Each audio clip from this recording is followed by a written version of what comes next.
Na mtazamaji, ni matangazo moja kwa moja haya mgeni rasmi wa ufunguzi wa maonyesho haya kimataifa ya Sabasaba Biashara kimataifa Dar es Salaam Sabasaba.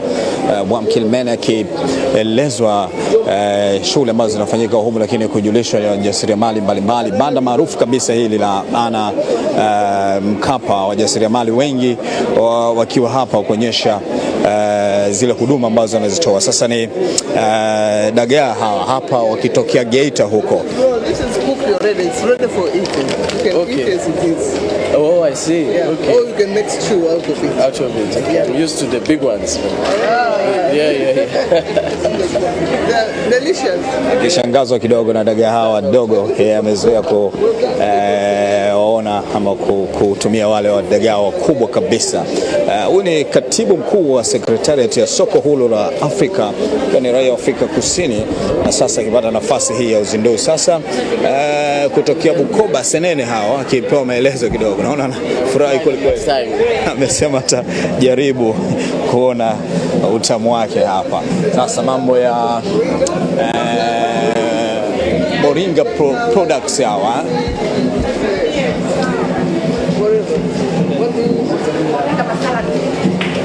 For tea. Yeah. Okay. Right.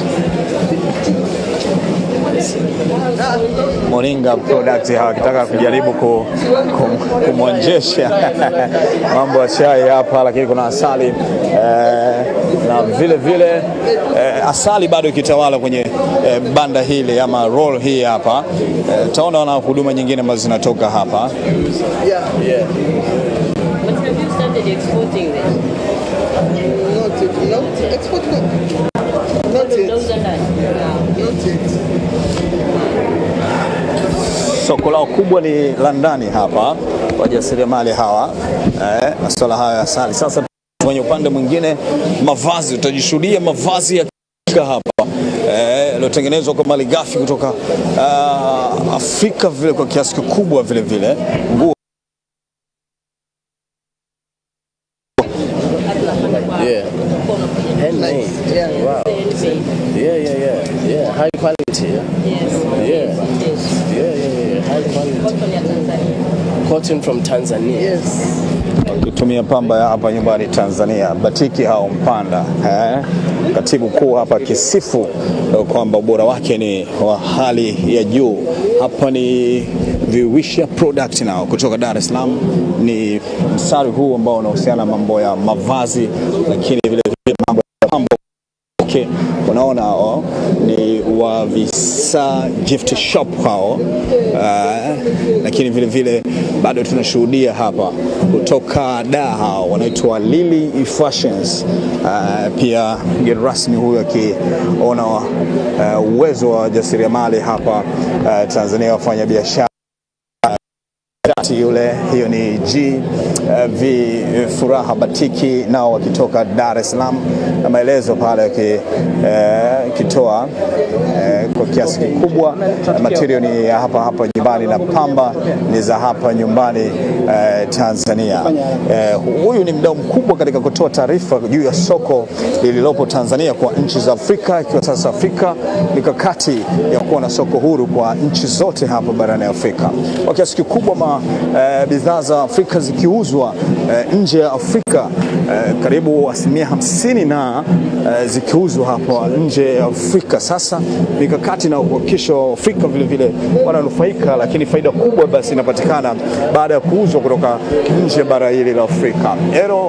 HRC hao ni wanatoa huduma za mambo ya haki za binadamu, kila mwaka wakiwepo hapa kutoa huduma hii. Ukija hapo utapata mambo ya sheria mbalimbali pia zinapatikana hapa. CRDB nao wapo hapa kimini branch ndani, lakini nje kule uliona branch kubwa kabisa, nao wanaendelea kutoa huduma hapa. Masai Culture, mambo ya urembo haya, umeona picha mbalimbali hapa pia zikionekana hapa. Jasiriamali wengine hawa kutoka Gracia vikapu Njombe, kapu nzuri kabisa hizo za kubebea bidhaa mbalimbali, lakini hata matumizi madogo ya nyumbani vile. Hao ni endelevu art and culture kutokea Tanga na wapo. Sasa tunakwenda katika kikundi hiki cha Ukundi Syria and Craft Arusha. akifahamu sana Arusha, maana akitajwa neno Arusha hapa nakumbuka mambo mengi. Nakumbuka kabisa kwamba Arusha ni kitovu kikubwa sana kwa masuala ya utalii, hivyo wageni mbalimbali wakifika Tanzania, Arusha pengine pana ulazima wa kwenda. Tusikilize nacho zungumzo hapa. Bado natoa maelezo kutoka Masasi, wamekuja na asali, lakini vile vile Mtwara huko korosho zikiwepo hapa. Wajasiriamali wa hapa nyumbani wakionyesha vile ambavyo wameandaa maonyesho mwaka huu. Hakika yamefana kwa namna wake, kwa namna yake vile vile. Wajasiriamali wengi wakiwepo hapa, lakini bidhaa zao ni kubwa. Hii ni ya ngozi kutoka Tanzania, nayo viatu hawa KTR leather product kutoka Dar es Salaam. Naona hapo pamesimama kwa sekunde kadhaa, bila shaka ni maelezo zaidi juu ya bidhaa za hapa. 100% ngozi ni ya hapa. Mbona kiatu hiko, naona Dr. Hashat na kifurahi utani wa hapa na pale, tafuta saizi ya Mheshimiwa George Kasembe anafanya yake kuonyesha kiatu anachovaa Mheshimiwa Mene, ingeweza kuondoka na kiatu hapo kutoka Tanzania. Manukato sasa Zanzibar, vile vile ambao tupata nafasi ya kuingia kwenye banda maalum la wajasiriamali kutoka Zanzibar, lakini wapo huku pia kwenye banda hili wakitumia nafasi hiyo kujitangaza zaidi hapa. Manukato, sabuni, marashi, mambo ya Zanzibar hayo, vikapu vikitawala, gladness fashion nao pia wapo hapa. Tabasamu kweli, na hii ndio lugha ya mteja, lazima na mfanyabiashara umkaribishe kwa tabasamu hapa, na bado maelezo yakiendelea kutolewa hapa.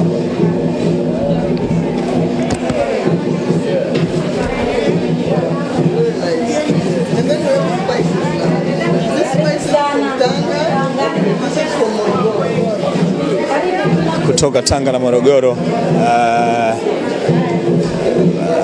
mambo ya unga, lakini na dawa hapa vile vile hapa. Zoe Investment kutoka Dar es Salaam, hii ni kutoka Dar es Salaam. Viungo vya chai hapa na mboga, mambo haya yapo hapa. Hozas Dodoma nao pia mwaka huu wametumia fursa haya maonyesho wakija kutangaza bidhaa zao. Ujumbe bila shaka utafika katika mataifa mengine ya hapa Afrika, kwa sababu tunaye mwakilishi sahihi zaidi ambaye atatoa taarifa njema hizi katika mataifa mengine. Na nikwambie tu, yapo mataifa mengi ambayo yamehudhuria hapa, takribani 22 katika maonyesho haya. Kampuni 180 kutoka mataifa hayo ya nje yakiwepo na bidhaa zao. Tumejaribu kupita kwenye mabanda mbalimbali, wengi wakiwa wanaleta kwanza zile sample, mifano ya products zao, bidhaa zao, ambapo baada ya hapo waweze kuleta sasa mizigo kamili, kuangalia wingi wa wateja ama mwitikio wa wateja, na wateja wengi wamefurahishwa na bidhaa mbalimbali. Nje hapa mambo ya viungo vya mboga, pilipili, vitunguu hapa, na maelezo mengine yakiendelea kutolewa hapa. Hakika amefurahishwa sana hapa mgeni rasmi huyu. Tusikie kidogo.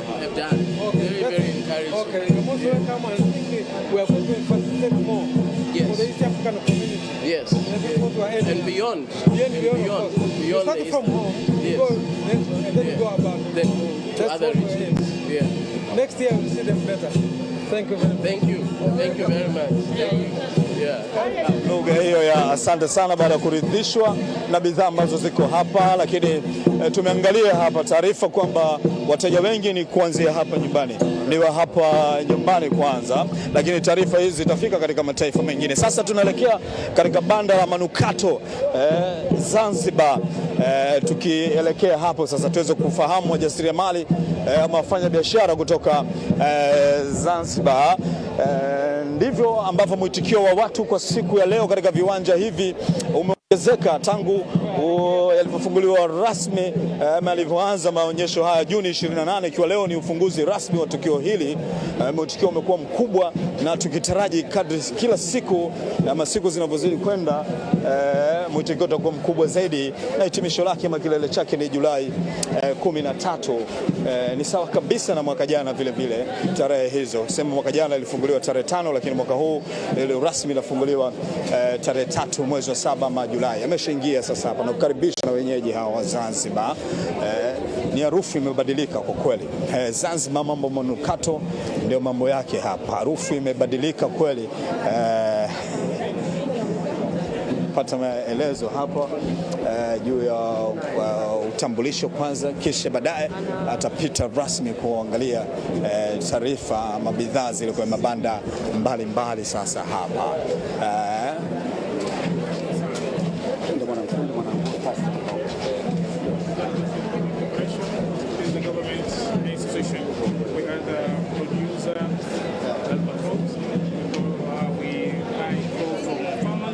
export outside.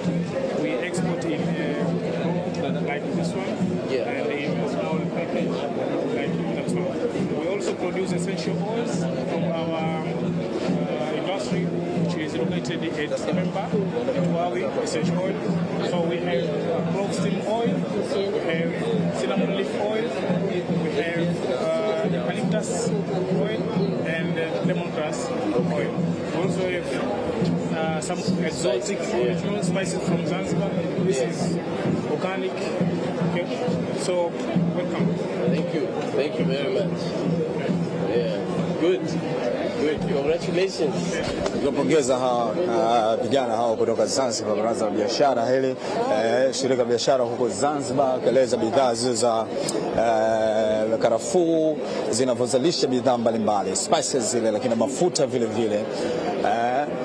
Sasa tupo katika banda jingine hapa la uwekezaji, mamlaka haya ya uwekezaji hapa Zanzibar nayo wakitoa maelezo hapa kuhusiana na hii huduma ambazo wanazitoa hapa. Jaribu kusikiliza japo changamoto kidogo kufikia pale sauti, lakini bila shaka tutaweza kupata maelezo mengine, tutaweza kufafanuliana zaidi hapa. Ameshamaliza hapa, ameenda sasa kwenye banda jingine nalo la Zanzibar, dhibiti wa viwango sasa nao hao shirika hilo sasa la udhibiti wa viwango na bidhaa mbalimbali Zanzibar. Whether it's industry or it's in person. Thank you very much. Thank you. Are they attending our meetings with the subcommittee on TBT and SPS? No, but we will engage them to attend. Yeah, because we need the standard setting bodies. Okay. Let's go to the last. Akisisitiza hapa wajasiriamali kama hawa ama watu kama hawa kufika katika mabaraza mbalimbali ya kimataifa kwa ajili ya kupata elimu zaidi, kwa sababu Afrika inahitaji bidhaa zilizo bora na zilizokuwa nzuri kupelekwa kwa walaji ama kwa watumiaji. Nao Zanzibar wanazalisha viatu vile vile, wajasiriamali wengine wakiwa na banda lao hapo la viatu hivyo kutokea Zanzibar, lakini spices zikiwa zimetawala na manukato hapa katika banda hili la Zanzibar. Hao ni Zaidati products hao, vipodozi asili kutokea Zanzibar. Mambo ya karafuu hayo, mwani, mafuta, lakini na manukato hayo na sabuni vile vile zinazopatikana kutokana na malighafi hizo za visiwani huko Zanzibar. Bado maelezo mengine pale yanaendelea kutolewa, jaribu kusikia hapa kidogo. Of origin, and they've got a market, different market. The market now is growing up from Zanzibar to the East Africa community. Wasifu hapa na zawadi ikitolewa namna gani soko lilivyo kuanzia Zanzibar, na kila siku imekuwa ikitawala katika mataifa mengine. Zawadi hiyo ya sabuni ya kuogea amefurahi, amesema leo usiku atatumia hilo. Basi ziara kimeshia hapa kwenye banda hili. Sio wote wameweza kutembelewa, lakini kwa kiasi kikubwa wameweza kupitiwa hapa kwa mfano huu. Tunaelekea katika sehemu nyingine ambapo kutakuwa na matangazo hano, hotuba mbalimbali juu ya ufunguzi ama maelezo juu ya tukio hili kwa mwaka huu. Ni maonyesho ya 46 ya kimataifa ya biashara Dar es Salaam maarufu Sabasaba. Tukitoka hapa kwenye banda hili la Zanzibar, banda la manukato harufu ilibadilika kabisa hapa kwenye banda hili, lakini wakijinasibu juu ya uzalishaji wa bidhaa nyingine. Sasa hivi bidhaa za ngozi hizo, tumeshuhudia viatu kule kutokea Zanzibar, na mambo ya viungo vile vile vya chai. Waziri Dr. Kijaji akimsindikiza hapa kwa pamoja katika matembezi haya kuelekea sasa kwenye jukwaa kuu, bila shaka hapa, huku tafakari kwa kile ambacho wameweza kukiona kwa siku ya leo kwa wajasiriamali ama wafanya biashara mbalimbali wanaopatikana katika viwanja hivi vya Sabasaba. Maonyesho haya ya 46 yakiwa na kauli mbiu yenye kusisitiza kwamba Tanzania ni sehemu sahihi zaidi ya uwekezaji na kitovu sahihi cha biashara cha uwekezaji. Hivyo mataifa mbalimbali, wawekezaji hata ndani ya nchi, kisisitizwa kujitokeza zaidi kutumia fursa ya wateja hawa, mataifa hili pamoja na wawekezaji wengine katika kubadilishana uzoefu. Na ikumbukwe katika maonyesho haya elimu mbalimbali zinatolewa, si tu kwamba wafanya biashara wamekuja kujinadi hapa, lakini elimu mbalimbali juu ya masuala ya uendelezaji na uendeshaji wa biashara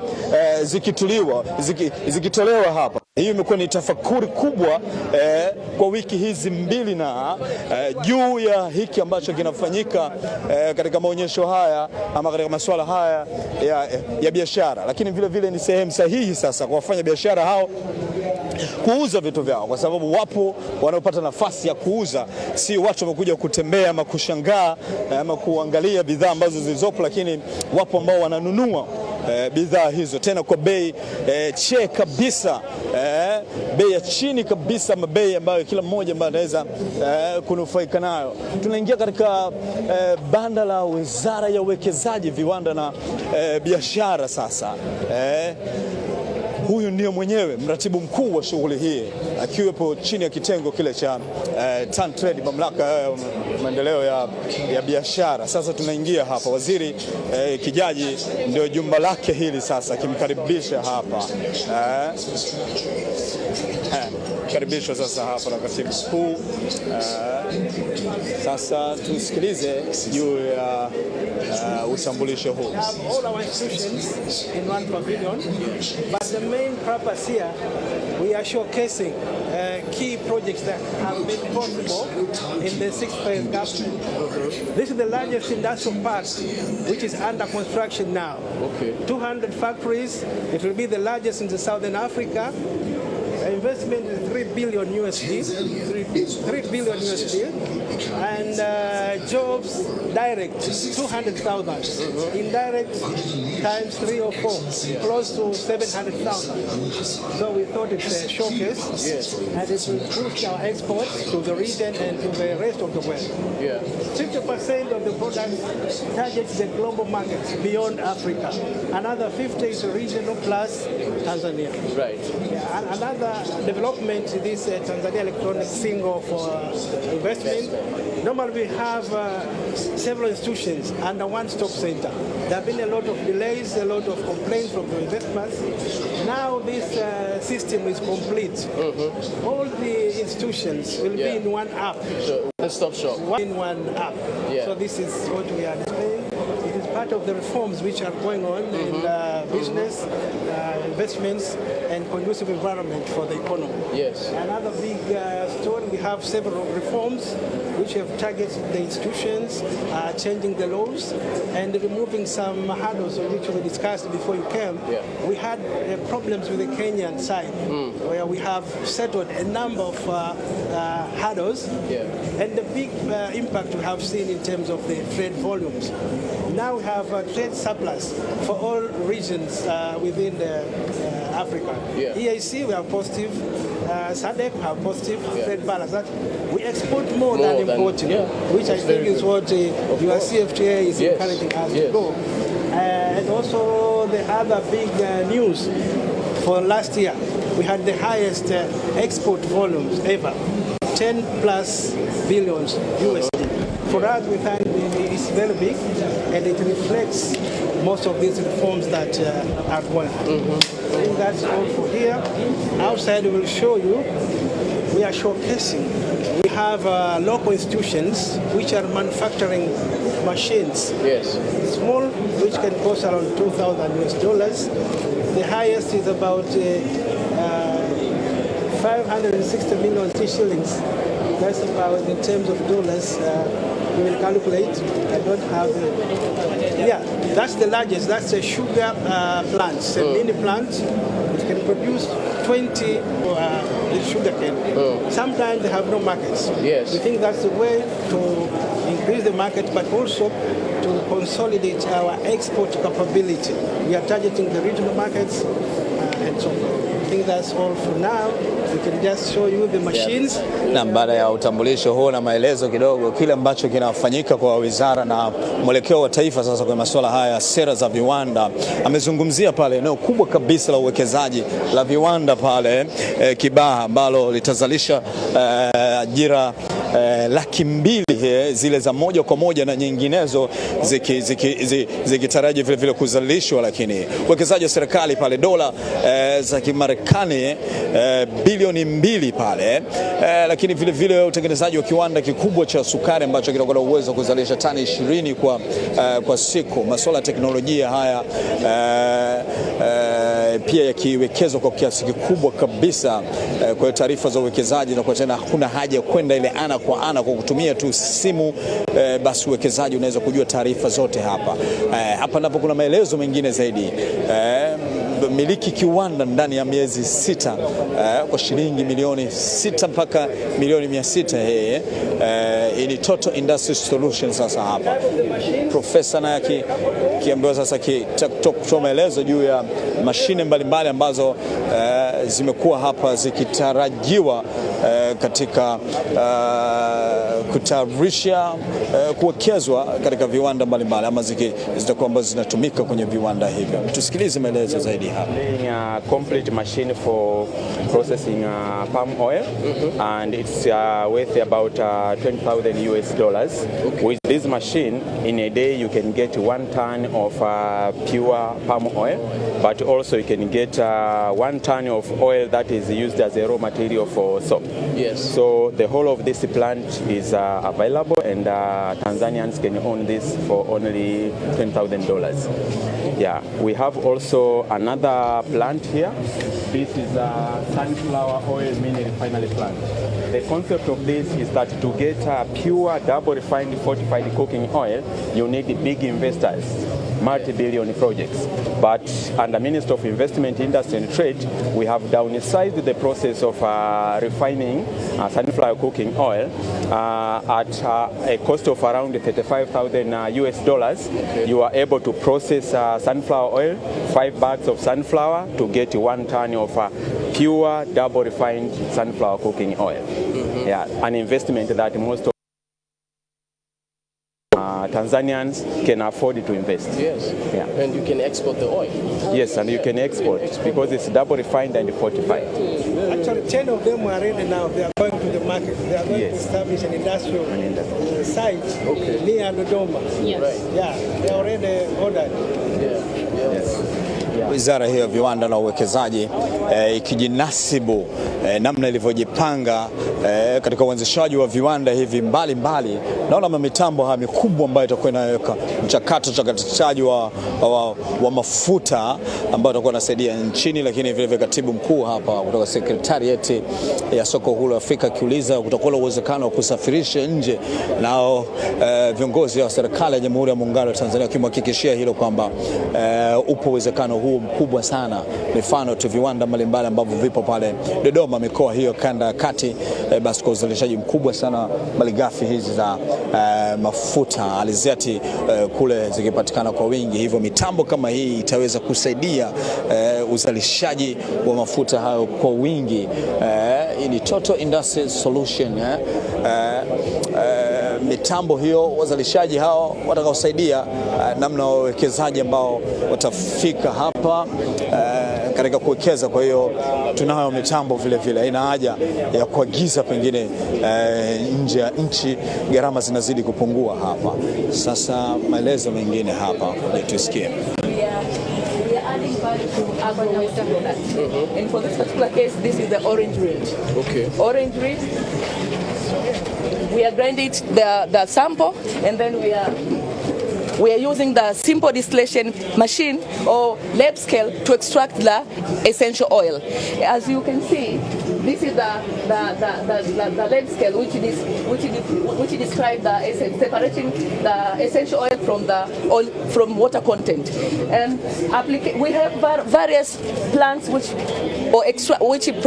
produce aroma to various areas. But for this particular case, essential oil can be applicable in 3 different cases: domestic, industrial, as well as medicinal. For domestic purposes, essential oil can be used as aroma in food products. And for the case of the industrial application, essential oil can be used in the manufacturing of the personal care, soap making, lotion, creams, perfume, as well as, since it contains some active ingredients which promote collagen to the skin, it is anti-aging and anti-wrinkle.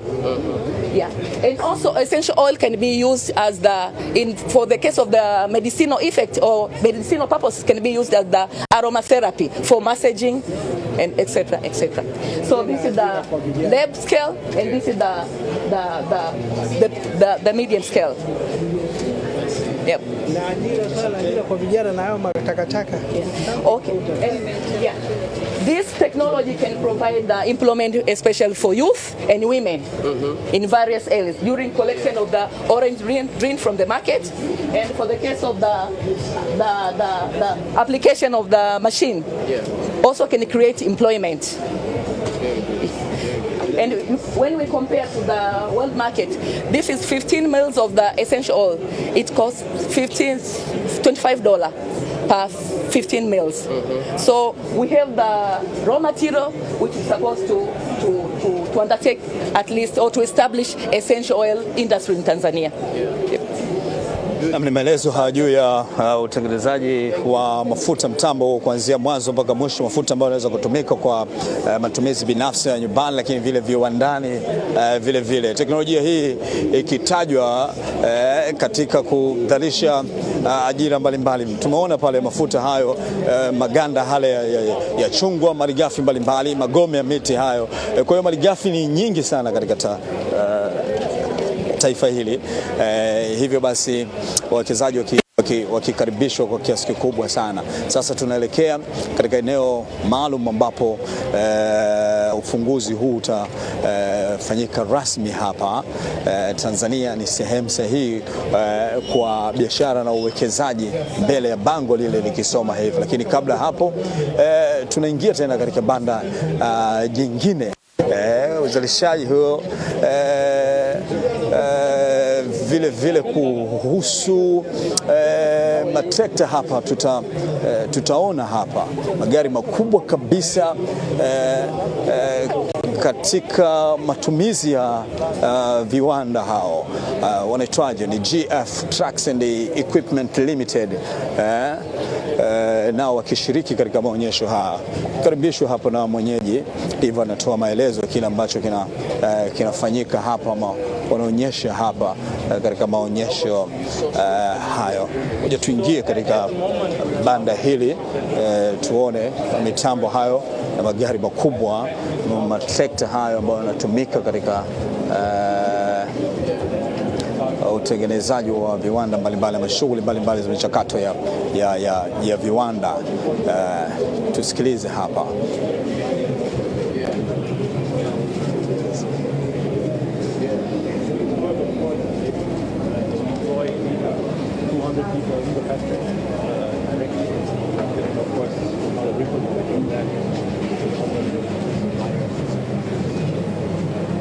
We're looking forward to now African free trade, so that we can now supply to to the whole continent. Of course. There's no need for every country to have an assembly.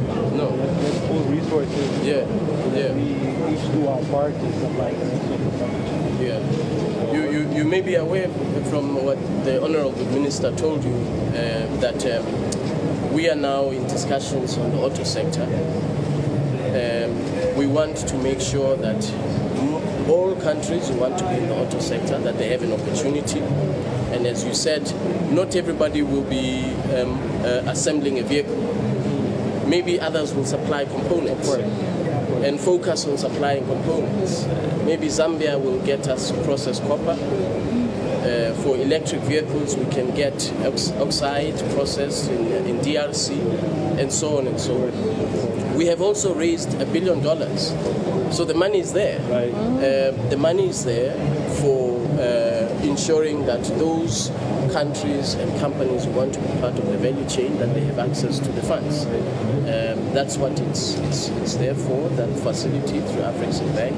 The only condition for the facility is that you must source locally. Of course. That makes sense. That's the only condition. But even there, by locally we mean in the AFCFTA market. So as long as you source from any country in the AFCFTA market, you reach 40% local content, your goods will get duty-free access throughout the continent. That's readily available now? We will conclude that discussion at the end of this month. Yes, at the end of this month. We can start gearing up ourselves. Yes, but the money itself is there through Afreximbank. It is us who are still negotiating but the principle is that you source locally in the AFCFTA market, you reach 40% local content, you supply the entire continent. Eventually, we want to have a very, very strong automotive sector in Africa. Not just in South Africa, not just in Morocco, but throughout the continent. Throughout the continent. Yes. We've had a lot of the money is there. And the money is there. Yeah. That's usually the problem. But the money is there now. Yeah. Thank you very much. Yes, good luck. Chibu Kumena akieleza hawa wawekezaji wazalishaji wa bidhaa hizi, zawadi hapa ikitokea na picha hiyo kumbukumbu. Hawa ni GF Kibaha, wazalishaji wa magari makubwa na ukarabati magari haya ambayo yanatumika katika usafirishaji wa bidhaa mbalimbali nje ya nchi, lakini vile vile ndani hapa, matumizi katika miradi mbalimbali ya magari hayo makubwa kihitajika hapa. Kwa GF Kibaha wakijinasibu kwamba wao ni wataalamu wa hizo kazi. Kulikuwa na mfano wa kochi pale ama la sofa bala mabati lile takiwa kukaa, lakini muda umekuwa si rafiki hapa, ratiba nyingine ikihitajika kufuatwa. Na katibu mkuu huyu akiwaeleza wawekezaji hawa fedha, soko hilo huru la Afrika, fedha zipo, ni kukizi tu vigezo ambavyo wataweza kusaidiwa katika uzalishaji bara hili la Afrika. Hivyo basi uzalishaji unahitajika uwe ni wa uhakika ili uweze kupata nafasi ya kushiriki katika soko hilo. Kwa hiyo wawekezaji wanatakiwa wawe na uwezo mkubwa sana katika masuala hayo ya uwekezaji, upate nafasi hizo. Sasa wanapataje uwezo huo? Ni namna vile ambavyo nchi yenyewe inaweza kuwasaidia ama kuwawezesha. Sasa tunaingia katika banda la Wizara ya Maliasili na Utalii. Hili ni banda maarufu sana, ukija hapa katika Sabasaba wengi wanafika kuingia kutamani ama wanaingia humu ndani kushuhudia vivutio vilivyopo, mifano vivutio vilivyopo katika taifa hili la Tanzania. Bila shaka tutashuhudia lile gari ambalo lilitumika kwenye Royal Tour ambayo imekuwa ni kivutio kikubwa hapa katika maonyesho haya ya biashara. Sasa unakaribishwa hapa katika banda hili na mwenyeji hapa, maelezo kidogo hapa.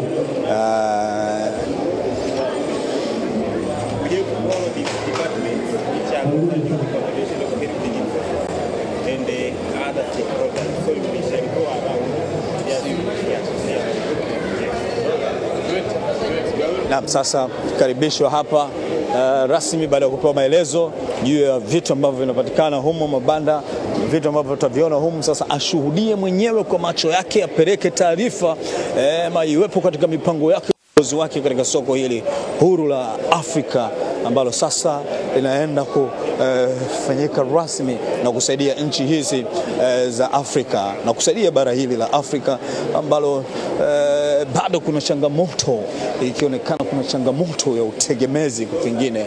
Sasa tunaenda kusimama wenyewe, mataifa haya yanasimama wenyewe, onyesha tu mbalimbali sehemu nyingine hizo, lakini kuna catchers vile vikapu kwa mbali ambapo ni ngumu kidogo kwenda katika vile vivutio vingine, lakini kuna mbuga humu za wanyama za mifano, wengi wakija wanapiga picha kushuhudia humu wanyama ambao pengine mmezoea kuangalia tu kule katika Tanzania Safari Channel. Sasa unakuja kuwaona hapa mwenyewe moja kwa moja, na vivutio vingine vile vile, lakini vile vile wale watu wa mali asili, nyama pori pia sasa hivi zikichomwa humu ndani. Kwa hiyo ni si mbaya ukifika hapa katika banda hili la mali asili na utalii, banda alama ya Tanzania, vivutio mbalimbali vikiwepo hapa.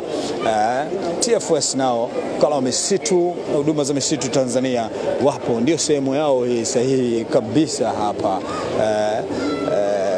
Lakini TV nyingine zikionyesha mambo mengine hapa, mifano ya shughuli ambazo zinafanyika kila siku hapa, huduma za mambo ya kulinda misitu, utunzaji wa mazingira. Ipo picha kubwa sana pale ya mama ya Rais Samia Suluhu Hassan akionyesha mfano wa kupanda mti.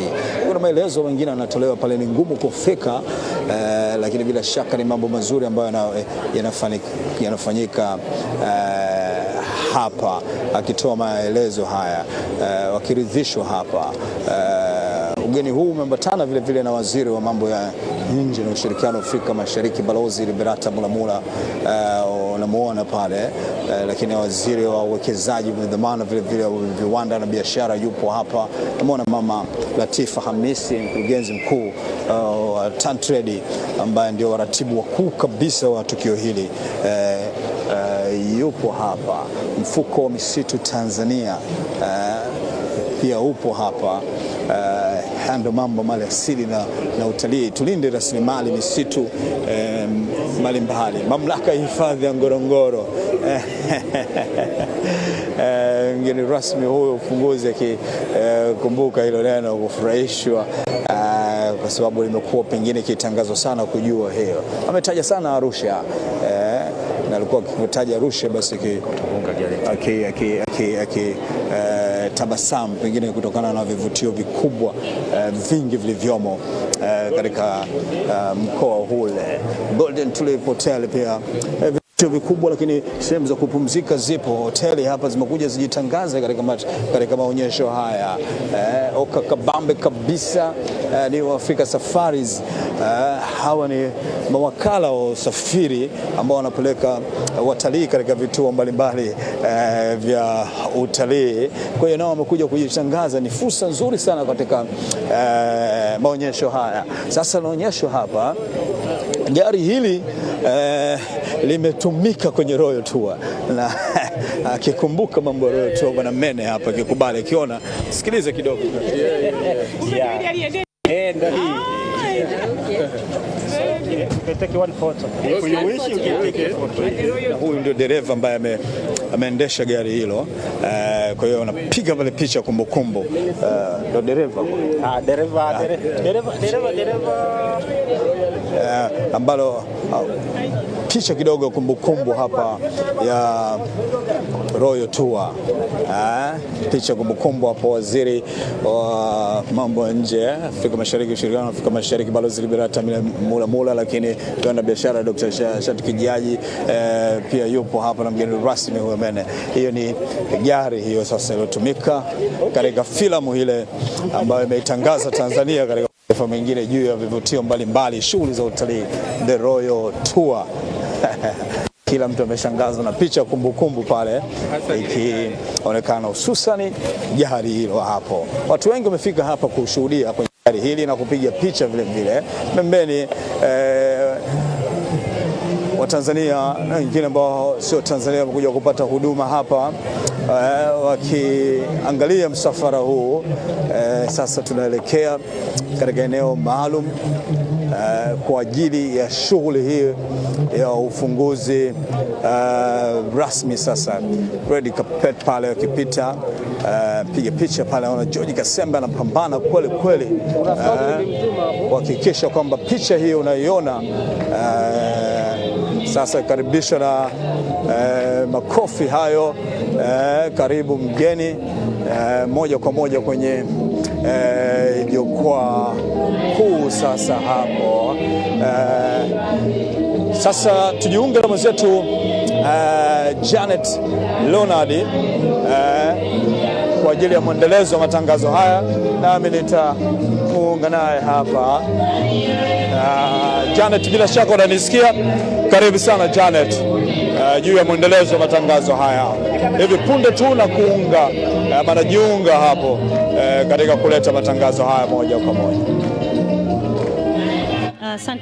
Asante sana Halid Gangana. Mtazamaji, karibu sasa katika ufunguzi rasmi wa maonesho ya biashara ya kimataifa Dar es Salaam ya 46 ambayo yanafanyika katika ukumbi wa Rashid Mfaume Kawawa katika viwanja vya Sabasaba, na kama ulivyoona hivyo ndivyo mgeni rasmi ameweza kufika katika ukumbi huu ili sasa shughuli hii iweze kuanza rasmi. Na miongoni mwa mengi yatakayofanyika hapa, tutapata pia kusikia kutoka kwa mgeni rasmi huyu ambaye ni mkurugenzi mtendaji wa eneo huru la biashara la Afrika.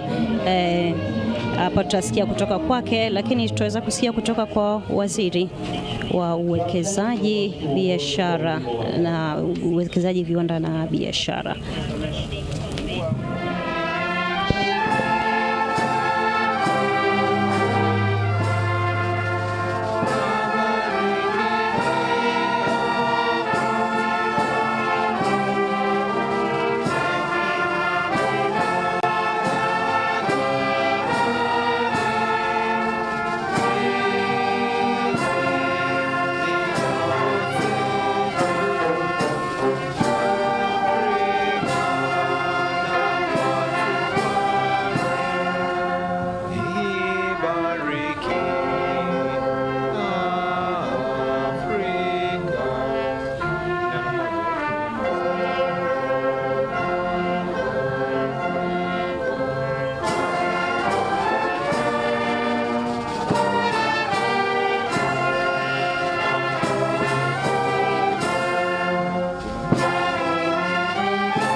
Naomba tupige makofi mengi sana.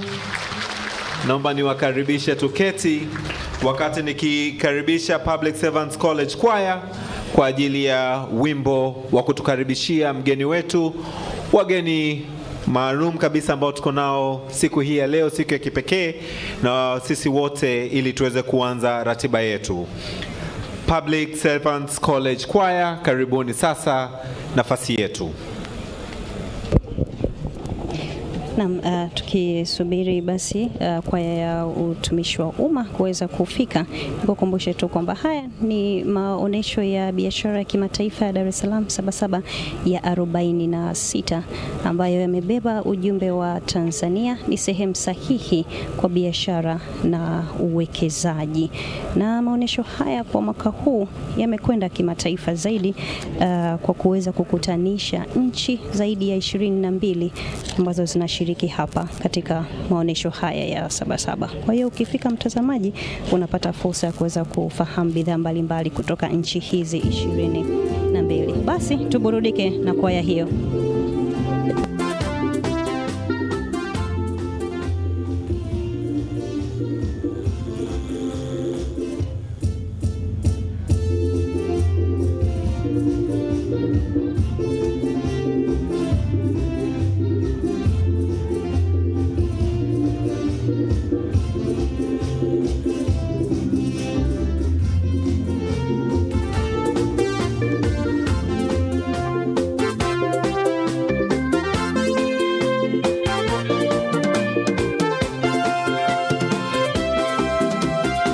Tanzania mahali sahihi pa biashara na uwekezaji pande zote, dunia yote karibuni hapa Tanzania. Tanzania mahali sahihi pa biashara na uwekezaji pande zote, dunia yote karibuni hapa Tanzania. Nchi iliyojaa amani, utulivu, uongozi bora, kamwe utajuta kuifanya biashara na kuwekeza hapa Tanzania. Tunawapongeza sana Tantrade, hizi kazi zote ni za Tantrade, wako na kasi ya Samia Tantrade, Samia kuwaunganisha wazalishaji wa ndani wa mazao na bidhaa, wazalishaji wa teknolojia za kisasa ndani na nje, kutafuta masoko endelevu ya ndani na nje kwa bidhaa pia huduma zinazozalishwa nchini kupitia hiyo mikutano ya wafanyabiashara. Ongeza ushiriki nchi za kigeni, kuimarisha mahusiano na wadau, ndiyo malengo yanayokusudiwa kufikiwa na hawa Tantrade. Tanzania mahali sahihi pa biashara na uwekezaji pande zote, dunia yote karibuni hapa Tanzania. Nchi iliyojaa amani, utulivu, uongozi bora, kamwe utajuta kuifanya biashara na kuwekeza hapa Tanzania.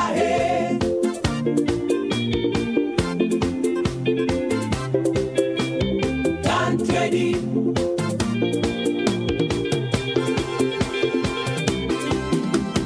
Tantrade,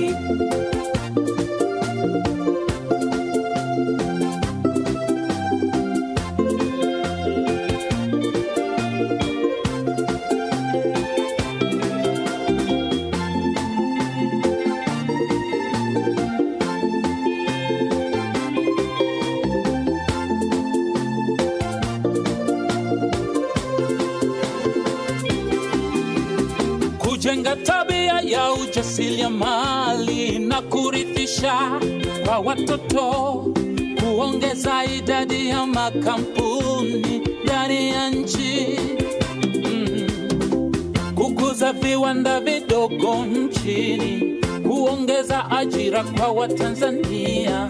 Haya ni mambo mema yanayofanywa na Tantrade, na Tantrade. Serikali yetu ya Rais Samia, hongera kuhimiza uwekezaji na biashara nchini Tanzania ili kuwezesha ukuaji uchumi katika taifa letu. Kukutanisha wafanyabiashara wote wa ndani pia na wa nje ya nchi yetu ili kufahamiana na kutengeneza mitandao ya kibiashara. Penda kutumia bidhaa za kwetu na kutafuta masoko kote kote na kukuza mapato ya serikali yetu. Ni malengo yetu Tanzania mahali sahihi pa biashara na uwekezaji pande zote, dunia yote, karibuni hapa Tanzania, nchi iliyojaa amani, utulivu, uongozi bora. Kamwe hutajuta kuifanya biashara na kuwekeza hapa Tanzania.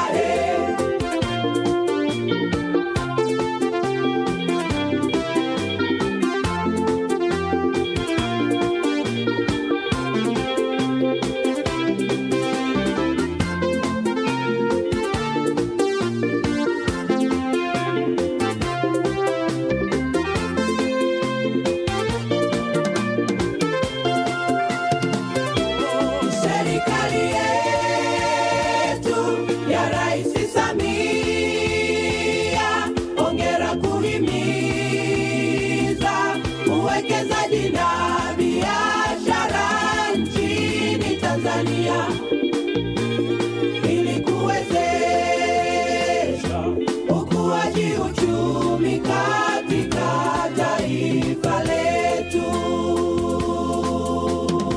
Tanzania mahali sahihi pa biashara na uwekezaji.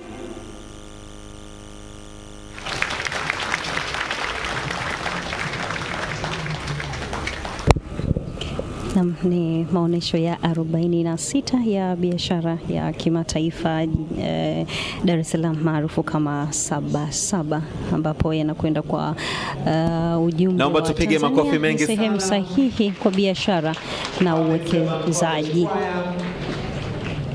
Ni ya kimataifa hii, na hata mmeona performance yao kwa kweli sio ya hapa. Tunashukuru sana. Ndugu Wamkele Mene, Katibu Mkuu Secretariat ya Eneo Huru la Biashara barani Afrika, mgeni wetu rasmi huyu, naomba tumpigie makofi. Mheshimiwa Dr. Ashatu Kijaji, mbunge, waziri wa uwekezaji, viwanda na biashara, tunatambua uwepo wake, naomba tumpigie makofi mengi pia. Tunaye pia Mheshimiwa Omari Said Shabani, mwakilishi baraza la wawakilishi, waziri wa viwanda na biashara kutoka Zanzibar, naomba tumpigie makofi pia. Mheshimiwa Balozi Liberata Mulamula, mbunge, waziri wetu wa mambo ya nje na ushirikiano wa Afrika Mashariki, naomba tumpigie makofi. Tunaye pia Mheshimiwa Exod S. Kigahe, mbunge, naibu waziri wa uwekezaji, viwanda na biashara, makofi mengi kwake. Mheshimiwa Mwanaidi Ali Kasim, mbunge, naibu waziri wa maendeleo ya jamii, naomba tumpigie makofi mengi sana. Tunaye pia Mheshimiwa Anthony Peter Mavunde, mbunge, naibu wetu waziri wa kilimo, amewakilishwa lakini tuko naye, naomba tutambue uwepo wake kwa makofi pia. Asante. Mheshimiwa Abdalla Hamis Olega, mbunge, naibu waziri wa mifugo na uvuvi, naomba pia tutambue uwepo wake, yuko hapa lakini tumpigie makofi pia. Mheshimiwa Dr. Steven Kiruswa, mbunge, naibu waziri wa madini, makofi mengi kwake. Tumeona pia akijumuika vizuri na kwaya yetu, tunashukuru sana. Tunaye pia Mheshimiwa Godfrey M. Kasekenya, mbunge, naibu waziri wa ujenzi, naomba tutambue uwepo wake kwa kumpigia makofi, tuko naye hapa. Mheshimiwa Atupele Mwakibete, mbunge, naibu waziri wa uchukuzi, naomba tutambue uwepo wake pia, yuko nasi hapa kwa makofi, naomba tumpigie makofi. Kwenye meza kuu pia tunaye Mheshimiwa Mudrik Ramadhani Soraga, ambaye ni waziri wa nchi, ofisi ya Rais, kazi, uchumi na uwekezaji kutoka Zanzibar. Mheshimiwa Soraga, naomba tumpigie makofi mengi sana. Pia tunaye katibu mkuu kiongozi Engineer Zena kutoka Zanzibar, naomba tukusalimu kwa makofi namna hiyo. Naomba pia ni mtambue uwepo wa Mheshimiwa Omari ni wa Profesa Ulingeta Mbamba, ambaye ni mwenyekiti wa bodi ya Tantrade, naomba tumpigie makofi namna hiyo. Nashukuru sana. Naomba pia tutambue nafasi na uwepo na mchango mkubwa sana wa Director General wa TanTrade, Mama Latifa Hamisi. Naomba kupongeze kwa kazi nzuri pia. Miongoni mwetu kuna makatibu wakuu, kuna wakurugenzi. Naomba nitambue wote nafasi zenu, ni wasalimu pia kwa jina la Jamhuri ya Muungano wa Tanzania. Tunayo heshima kubwa sana kumkaribisha mgeni wetu ndugu wa Mkele Mene ambaye ni katibu mkuu Secretariat eneo huru la biashara barani Afrika. Karibu sana Tanzania, lakini zaidi karibu sana katika maonyesho haya ya kimataifa ya biashara ya Sabasaba. Nimeambiwa pia miongoni mwetu, naomba nitambue uwepo wa naibu gavana wa Benki Kuu ya Tanzania, Bi Sauda Msemo. Naomba usimame tukupigie makofi Bi Sauda. Asante sana. Tutaendelea kufahamiana na nitaendelea kutambua vivyo hivyo. Tunao pia miongoni mwetu mabalozi mbalimbali ambao wamefika hapa. Tunashukuru pia kwa uwepo wenu. Kama tunavyofahamu wote, kauli mbiu ya maonyesho ya Sabasaba mwaka huu ni kwamba Tanzania ni sehemu sahihi kwa biashara na uwekezaji. Na kipekee kabisa niweze kusema mawili matatu kuhusiana na maonyesho haya ya kipekee ya Sabasaba na kwa nini ni ya kipekee. Kwa mara ya kwanza tuna makampuni zaidi ya 3,200 ya Kitanzania yanayoshiriki maonyesho ya 46 ya Sabasaba. Naomba tupongeze hatua hii kubwa sana. Lakini pia tuna makampuni 180 ya kigeni ambayo pia yameshiriki mwaka huu. Naomba tuwapigie makofi pia. Takriban nchi zaidi ya 22 zinashiriki katika maonyesho ya Sabasaba. Naomba tuwapigie makofi pia. Na basi tunaona uwepo wa mabalozi ni kuashiria kabisa kwamba Tanzania ni sehemu sahihi kabisa kwa ajili ya biashara na uwekezaji. Nchi mojawapo ambayo ningependa kuitaja kipekee ni ni Egypt, ambayo inashiriki wakiwa na zaidi ya makampuni 60. Naomba Egypt tuwapigie makofi kabisa. Lakini pia nitambue uwepo wa nchi ya Algeria ambayo jana usiku wakiongozwa na balozi wetu Major General Kingu waliingia hapa na wanashiriki. Amekuja na takriban makampuni 6 kushiriki. Sijui balozi kama yupo, tutambue uwepo wake, tumshangilie pia. Lakini naomba basi tutambue mchango wa balozi zetu huko nje, zinafanya kazi nzuri sana. Asante sana.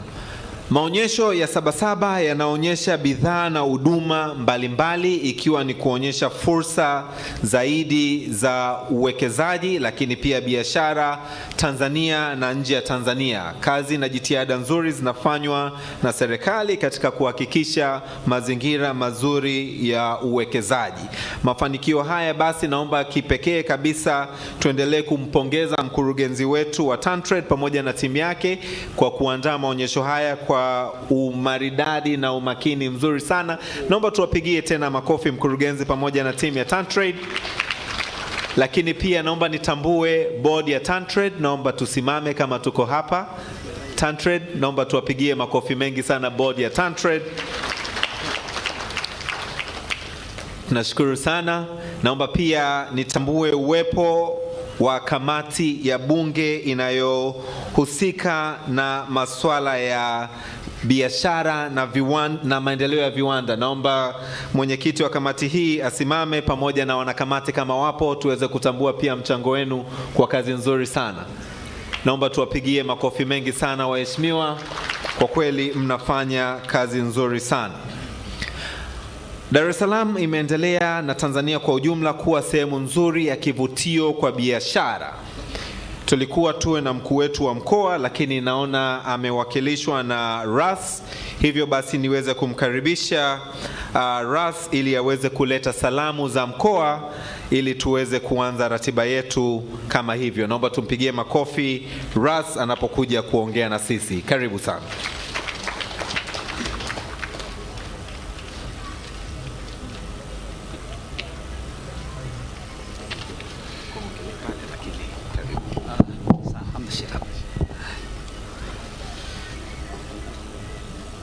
Mheshimiwa Wankele Mene, Secretary General wa AFTA.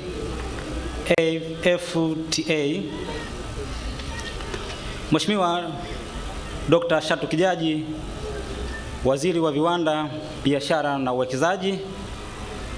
Dr. Liberata Mulamula, Waziri wa Mambo ya Nje na Ushirikiano wa Afrika Mashariki.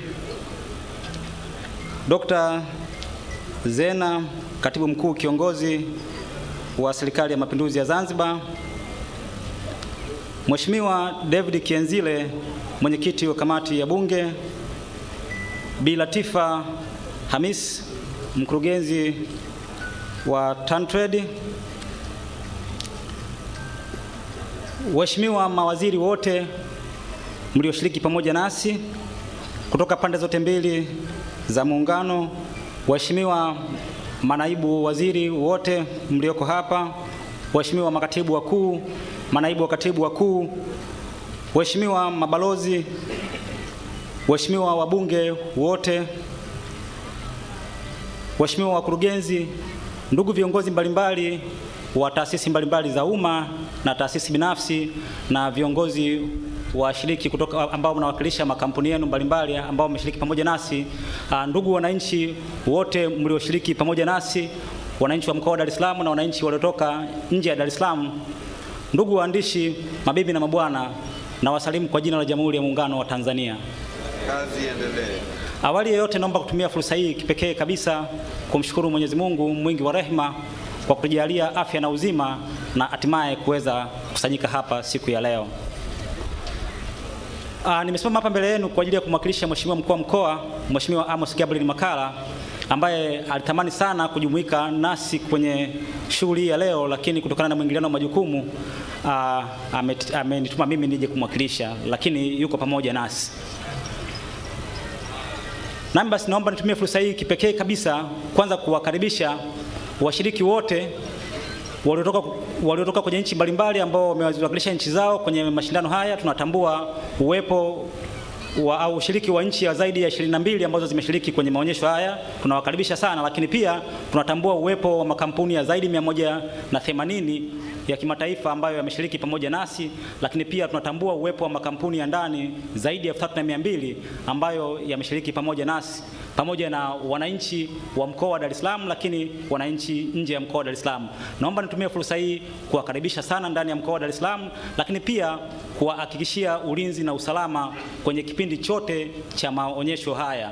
Mimi kama katibu wa kamati ya ulinzi na usalama ya mkoa wa Dar es Salaam, naomba nitumie fursa hii kuhakikishia kwamba mko salama na mtakuwa salama kwenye kipindi chote cha maonyesho haya. Lakini pili naomba nitumie fursa hii kipekee kabisa kuwapongeza na kuwashukuru ndugu zangu wa TanTrade kwa kuendelea kuwa wabunifu mwaka hadi mwaka na kuyafanya maonyesho haya kuendelea kuwa yenye mvuto na msisimko mkubwa.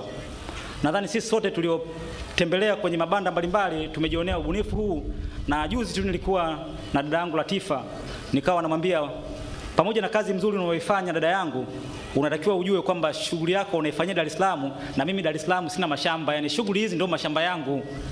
Kwa hiyo nikawa namsisitiza na kumshauri kwamba aangalie namna ya kufanya maonyesho kama haya angalau kila robo mwaka ili kukatalize shughuli zetu za biashara. Na nikawa namwambia kwenye hii nchi tunafanya shughuli zote, tunafanya shughuli za viwanda, tunafanya shughuli za kilimo. Dar es Salaam hata kama inazalisha vipi, kama iendi kuuza kule mikoani, manake bado viwanda havipo. Lakini kule mikoani hata kama wanazalisha vipi, kama wanachojalisha kijiji Dar es Salaam bado hawazalishi. Kwa hiyo mimi ni kiungo kikubwa sana kwenye huu mkoa wangu kwenye kuhakikisha kwamba uchumi wa nchi unapanda na unakuwa, lakini wafanyabiashara hawa, wajasiriamali hawa wanahitaji kutengenezewa mazingira sawia kwa muda wote wa mwaka na sio kwa kipindi kimoja kwa mwaka kama ilivyo. Lakini pia na yeye aliniahidi kwamba amelipokea na amelichukua, tuendelea kuchakata, na mimi niwaahidi kwamba tutategemea kuwa na maonyesho mbalimbali ndani ya mkoa wa Dar es Salaam ili kuhakikisha kwamba wafanyabiashara wetu wanapata platform kubwa ya kuhakikisha kwamba wanazitangaza bidhaa zao. Na kwa namna ambavyo tumetembelea na namna ambavyo tumejionea mpaka sasa hivi kwenye uzalishaji wetu wa bidhaa za ndani hatuna changamoto ya ubora. Changamoto yetu kubwa ni scale of production. mtu anafanya kazi mzuri, anazalisha bidhaa mzuri, lakini ukimpa margin kubwa unaweza kukuta quality inashuka. Kwa hiyo hilo ndio eneo ambalo sasa hivi hata mkurugenzi na wataalamu wengine wanalifanyia kazi, na naamini tutafikia malengo tu kwenye eneo hilo. Baada ya pongezi na shukrani hizo, naomba tena nirejee tena kuwashukuruni na kuwakaribisheni sana kwenye mkoa wa Dar es Salaam. Karibuni sana kwenye maonyesho haya. Lakini jingine kubwa la ziada ni kwamba kama Dar es Salaam ni kitovu cha shughuli zote za kibiashara, za kiuchumi na shughuli zingine za kijamii. Kwa hiyo sambamba na maonyesho na wiki hii ya maonyesho ya Sabasaba, pia tunayo wiki ya utamaduni na Kiswahili ambayo imezinduliwa rasmi jana, nadhani mtakuwa mliona, na leo pia mara baada ya uzinduzi huu kutakuwa na usiku wa taarabu kwenye fukwe za Coco Beach ambako pia tutakesha. Watanzania wenyewe ndio hawa ambao ndio nyie, na Mheshimiwa Rais hana wananchi wengine mbadala zaidi ya wananchi nyie. Kwa hiyo na Mheshimiwa Rais sasa ametuagiza kwamba muda wote tutengeneze mazingira rafiki ya kuhakikisha kwamba Watanzania wanafurahia maisha ndani ya nchi yao. Asanteni sana. Tunashukuru sana katibu tawala mkoa wa Dar es Salaam kwa ukaribisho huo na kutuhakikishia kwamba tuko salama kabisa. Naomba nitambue kwa heshima kubwa kabisa uwepo wa katibu mkuu Wizara ya Uwekezaji, Viwanda na Biashara, Profesa Godius Kiarara. Naomba tumsalimie kwa makofi. Asante sana. Lakini pamoja naye tupo naye hapa naibu katibu mkuu anayeshughulikia masuala ya uwekezaji kutoka Wizara ya Uwekezaji, Viwanda na Biashara, ndugu Ali Gugu. Naomba pia tutambue uwepo wake. Pamoja nao kutoka mkoa wa Geita tumebarikiwa sana, tunaye mkuu wa mkoa wa Geita. Naomba usimame ulipo tukusalimie. Asante sana. Mkuu wetu wa mkoa wa Geita pia amekuja na mkuu wake wa wilaya. Naomba pia asimame tutambue uwepo wake. Tunashukuru sana.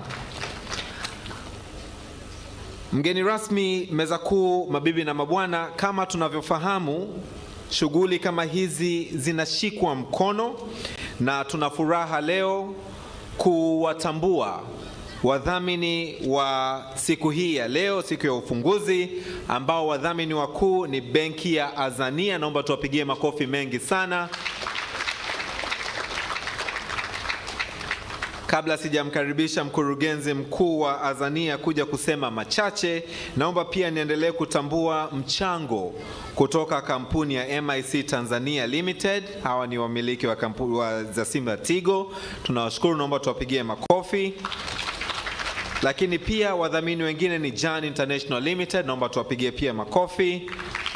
Tanzania Communication Regulatory Authority TCRA, naomba tuwapigie makofi. King Lion Investment Company Limited, tunashukuru kwa udhamini wenu, naomba tuwapigie makofi. Vodacom Tanzania Limited, naomba pia tuwapigie makofi, asanteni kwa udhamini. Movit Product Limited, asanteni sana. Multi Choice Tanzania, Tanzania Insurance Regulatory Authority TIRA, Yeher Machinery, National Health Insurance Fund NHIF, Posta Tanzania, GIZ Tanzania, Zanzibar Insurance Corporation, Tujijenge Tanzania Financial Services, Workers Compensation Fund, Tanzania Gaming Board, National Insurance Corporation, Group 6, NSSF, PSSF pamoja na PBZ. Naomba tuwapigie makofi kwa ujumla wao. Na wakati huo basi nimkaribishe Bi Esther Manyenya, mkurugenzi mkuu wa benki ya Azania, kuja kusema machache. Bi Esther, karibu sana.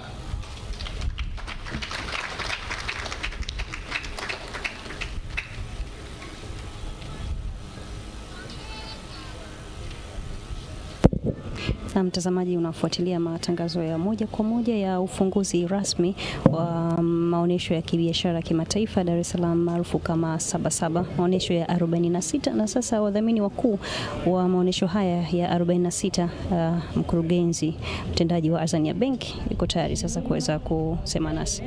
Secretary General, the African Continental Free Trade Area, mgeni rasmi, Mheshimiwa Dr. Ashan Tupijaji, mbunge, waziri wa uwekezaji, viwanda na biashara, Mheshimiwa Ambassador Liberata Muramura, waziri wa mambo ya nje na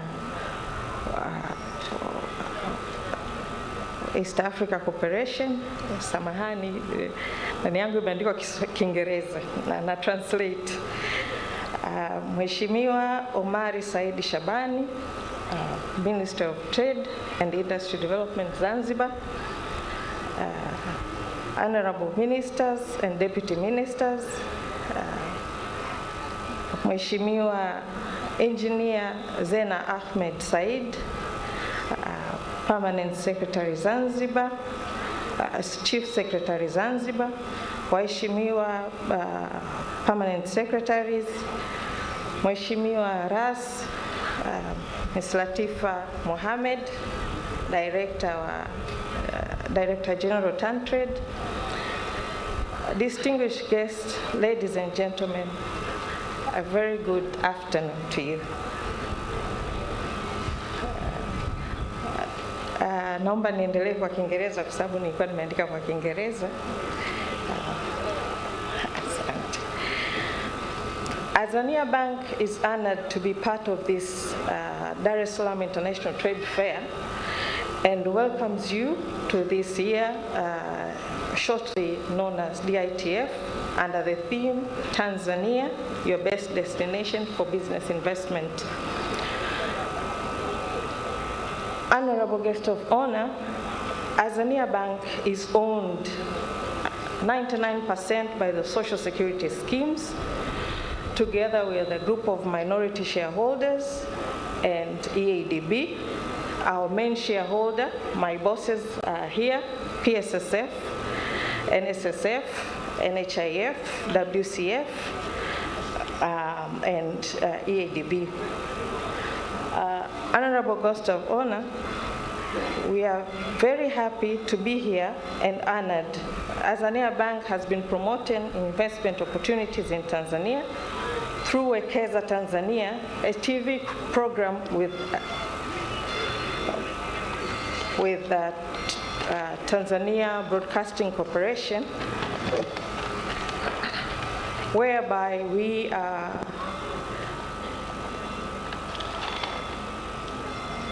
in line with the sixth government of Her Excellency, the President of the United Republic of Tanzania, Mama Samia Suluhu Hassan, to promote investment in Tanzania. Azania has been a forefront in facilitating trade in strategic areas. We are financing AMCOS, which are trade unions.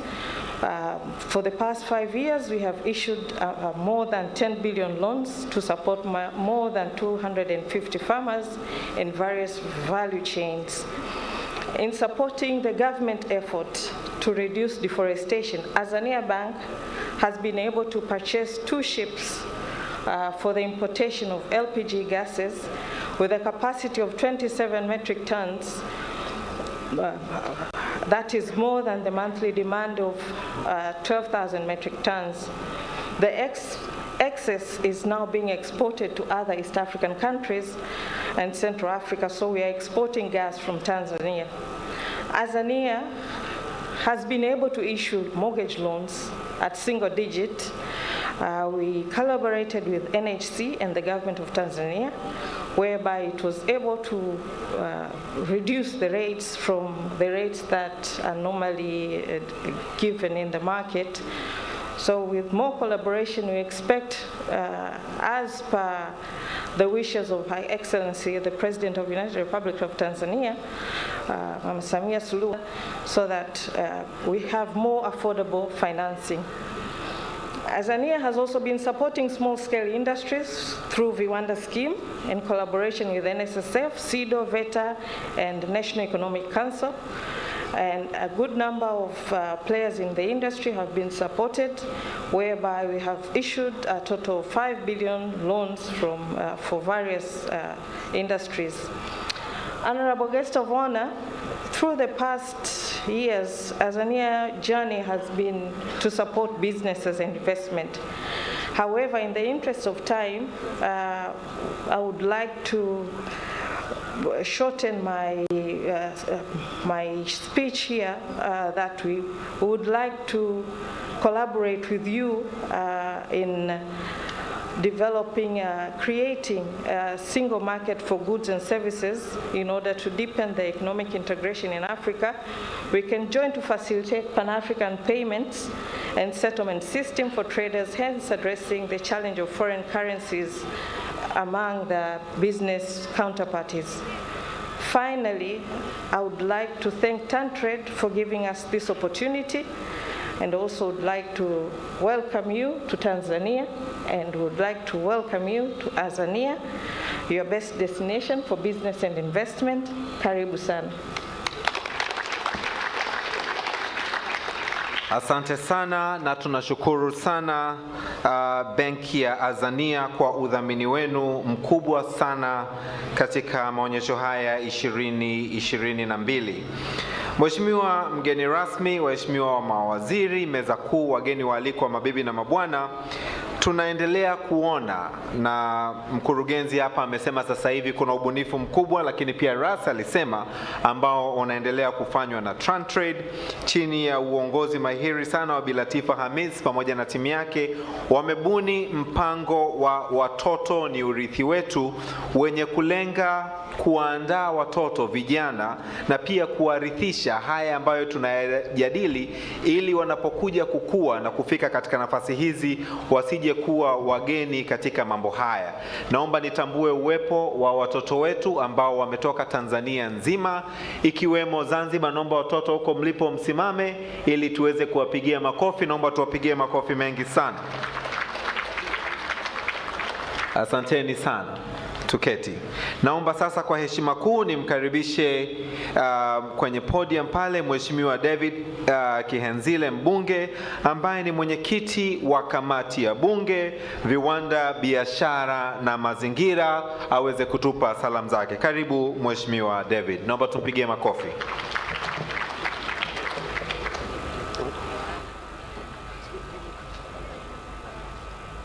Mheshimiwa Katibu Mkuu wa African Continental Free Trade Area ambaye ndio mgeni rasmi wetu, Mheshimiwa Waziri wetu wa Uwekezaji, Viwanda na Biashara, mama yetu mchapakazi sana, Daktari Ashatu Kijaji, Mheshimiwa Waziri wetu wa Mambo ya Nje, Balozi Liberata Mulamula, Mheshimiwa CS Katibu Mkuu wetu kiongozi kutoka Zanzibar, Engineer Zena, lakini bila kumsahau mwenyeji wetu Katibu Tawala wa mkoa ambaye pia anamwakilisha mkuu wetu wa mkoa, waheshimiwa viongozi wote, manaibu wa waziri, Mheshimiwa Kigae, Mheshimiwa Kiruswa, lakini Mheshimiwa waziri wetu wa Zanzibar, rafiki yangu Omari, Mheshimiwa naibu waziri, pamoja na viongozi wote. Mimi jukumu langu ni moja tu na ni fupi, kutoa salamu za kamati. Lakini naomba kabla sijatoa salamu za kamati, nimpokee salamu za kiongozi wetu mkuu wa mhimili, Mheshimiwa Spika wa Bunge la Jamhuri ya Muungano wa Tanzania, Daktari Tulia Ackson. Anawasalimuni sana nyote mlioko hapa na anawapongezeni kwa maandalizi mazuri ya tukio la leo. Lakini pili, fanya kazi ya pili ya kutambulisha kamati. Pamoja na kwamba imetambulishwa, mimi kama kiongozi nina wajibu wa kuwatambulisha. Tunaye Mheshimiwa Eric James Shigongo, makamu mwenyekiti wa kamati yetu, asimame. Pia tunao wajumbe wa kamati. Kwa sababu ya muda nitaomba wasimame tu kwa umoja wao, kwa sababu nipo hapa kwa niaba yao. Hii ni sehemu ya wawakilishi wa kamati yetu. Naomba mketi. Pia tunao secretariat wako pale, kina Felista na wengine. Waheshimiwa viongozi, pamoja na kupongeza kazi ambayo inafanywa hususan maandalizi ya shughuli hii ya leo, ambapo tumepokea taarifa kwamba zaidi ya wafanyabiashara au makampuni 3000 wameshiriki. Pongeza dhati sana. Lakini pia tunapongeza kazi ambayo inaendelea kufanywa kwanza na wizara yetu katika kuboresha mazingira ya biashara nchini. lakini tunapongeza zaidi msukumo, maono, uelekeo unaoonyeshwa na kiongozi wa nchi, Rais wetu Samia Suluhu Hassan, ambaye tumeona kwa muda mfupi, sote ni mashahidi, uboreshaji wa biashara nchini umeongezeka. Tumeelezwa kutoka nchi ya 15 miaka miwili nyuma katika Afrika kwenye mataifa ya kufanya biashara, tumeingia top 10. Tumeeleza ziara hizi fupi za kwenda Dubai, kwenda Oman na kadhalika zimeattract zaidi ya trilioni 18.5. Tumeelezwa uwekezaji umeongezeka maradufu zaidi. Hii ni kazi inayotokana na mwadiplomasia namba moja, kuamua kuset vision na kuamua kuisimamia. Kuset vision jambo la kwanza, lakini kuisimamia jambo muhimu sana. Kwa hiyo tunaipongeza serikali kama bunge. Lakini pia pamoja na hiyo, tumia nafasi hii pia kueleza mambo kwa ufupi sana. Sisi sote ni mashahidi. Tunaishi na tumebarikiwa kuwa kwenye taifa tajiri lenye kila aina ya rasilimali. Tukianza kuangalia kwenye sekta ya utalii, hakuna nchi iliyobarikiwa vivutio vya asili vya utalii barani Afrika kama Tanzania. Duniani tunazidiwa na Brazil peke yake. Tulisema mwaka jana, Mheshimiwa Waziri, wakati huo waziri alikuwa ni Profesa Kitila. Ukija hata kwenye mifugo, tunayo mifugo ng'ombe zaidi ya milioni 33, na hivyo barani Afrika ni nchi ya pili. Tuna mbuzi zaidi ya milioni 7, tuna nguruwe zaidi ya milioni 4, tuna mayai zaidi ya bilioni 4. Yaani kwa ujumla kitu kama taifa. Na wasalimu kwa jina la Jamhuri ya Muungano wa Tanzania. Yaani hapo nimezungumza mayai ya ndege, mayai ya kuku, mayai ya samaki, mayai ya mbalimbali yakikusanywa ya ardhini na nchi kavu. Mheshimiwa Katibu Mkuu na mawaziri, hiyo ni fursa nzuri sana kwa ajili tukiamua kutekeleza sera yetu ya uchumi wa viwanda. Kilimo chetu, ardhi inayofaa kwa kilimo ni zaidi ya 93%. Hizo zote ni fursa ambazo tunazo kama taifa. Hivyo tunaendelea kuwasihi wenzetu mlioko serikalini kuendelea kuweka mkazo na msisitizo, tukiamini kwamba kilimo peke yake na mifugo kwa sasa kinatoa 60% ya malighafi. Tukiziwekeza vizuri sekta hizi, zinaweza kuwasaidia Watanzania wanaotegemea sekta hizi ambao ni 80%. Kwa kuna uhusiano wa moja kwa moja, Mheshimiwa Mwenyekiti au Mheshimiwa Katibu Mkuu. Maombi yetu ni kwa sababu tunazo fursa kama tatu. Moja, tumeridhia mkataba mwaka jana wa African Continental Free Trade Area ambapo tunaruhusiwa kwenda kuuza bidhaa kwenye ukanda wote huu wa Afrika. Tunalo soko la SADC, tunalo soko la Afrika Mashariki na Kongo imejiunga kwetu. Zote hizi ni fursa kwetu kama Tanzania. Hapa sikueleza kwenye madini, sikueleza kwenye maeneo mengine. Kwa hiyo maombi yetu ni mambo mengi. Moja, kasi ya utekelezaji wa blueprint iongezeke zaidi ili kero mbalimbali za wafanyabiashara ziweze kutafutiwa ufumbuzi. Watu wa nje wanaipenda Tanzania, wafanyabiashara wetu wanapenda kuwekeza hapa, na tunaridhika na kasi iliyopo, lakini iongezeke zaidi ili influx ya watu iongezeke zaidi katika kuwekeza kwenye nchi yetu. Pili, kutazama sera zetu mbalimbali ambazo zipitwa na wakati. Sisi kama wabunge ambao ni wakilishi wa wananchi, tunaamini tukifanyiwa kazi sera mbalimbali zilizopitwa na wakati inaweza kuwasaidia watu kuongeza kasi zaidi kwa ajili ya utekelezaji. Tatu, wimbo wetu mkubwa wa miaka yote, tunatamani kuona na kushuhudia mradi wa Liganga na Mchuchuma ukianza kutekelezwa. Kama unavyofahamu Mheshimiwa Waziri na kiongozi wetu mtendaji mkuu, Liganga na Mchuchuma viko katika mkoa wa Njombe. Hapa kuna makaa ya mawe deposit ya tani zaidi ya milioni 428. 60 kilomita mbele kuna mlima mkubwa wa chuma. Ndani yake una vanadium, una titanium, una chuma, una kila kitu mle ndani. Haya makaa ya mawe yakiyeyushwa vizuri yanaweza kuzalisha megawati 600 na 250 itaingia kwenye gridi ya taifa, 350 inaingia kwenye kuyeyusha chuma. Na moja ya bidhaa ambayo imekosti hela nyingi za Watanzania ni kununua chuma, kuagiza kutoka nje. Tunaiomba, tunaishauri serikali, sisi kama kamati na sehemu ya wabunge, hili jambo lianze kutazamwa kwa kasi zaidi liweze kutekelezwa. Lakini pia ushauri mwingine wa kawaida kama kuboresha bandari yetu ili watu waweze kuvutiwa kuleta bidhaa zao zaidi kupitia kwenye bandari yetu ya Tanzania. Mwisho lakini namba 5, sisi kama moja ya wasemaji wafanya biashara tumesikia kauli ya kiongozi wetu, tunajua dhamira ya kiongozi wetu, tunatambua maono ya kiongozi wetu. Aliwahi kusema akiwa Kagera, madeni ya nyuma mlikuwa wapi wakati wanalimbikiza? Acheni, anzeni hapa kwenda mbele. Tunatamani kuona wanaohusika wakiweka sera, wakiweka mikakati ya kuanza kutekeleza agizo hilo lililotolewa na kiongozi wetu kwa ajili ya kuendelea kuwabuguzi wafanyabiashara wanaodaiwa miaka 20 nyuma, miaka 15 nyuma, kwa sababu tunaamini kwa kufanya hivyo inaweza kuwatoa hata mambo ya rushwa. Baada ya maelezo hayo, niwashukuru sana kwa fursa hii. Asanteni sana na Mungu awabariki.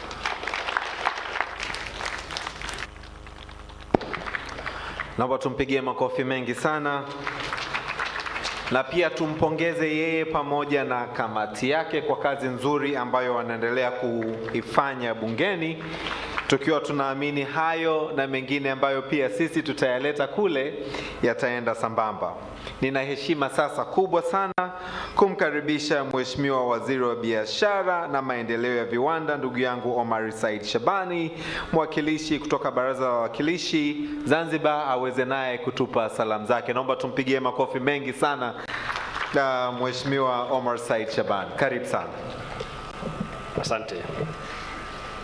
Your Excellency, my brother Mkelemene, Secretary General of Secretariat of African Pre-Continental Trade Area, Honorable Liberata Mulamula, our Minister of Foreign Affairs and East African Cooperation, my counterpart, Dr. Shatu Kijaji, Minister of Investment, Trade and Industry, Chief Secretary, Revolutionary Government of Zanzibar, RAS of Dar es Salaam regions, ladies and gentlemen, all ministers present, principal secretaries, and other distinguished guests, good afternoon.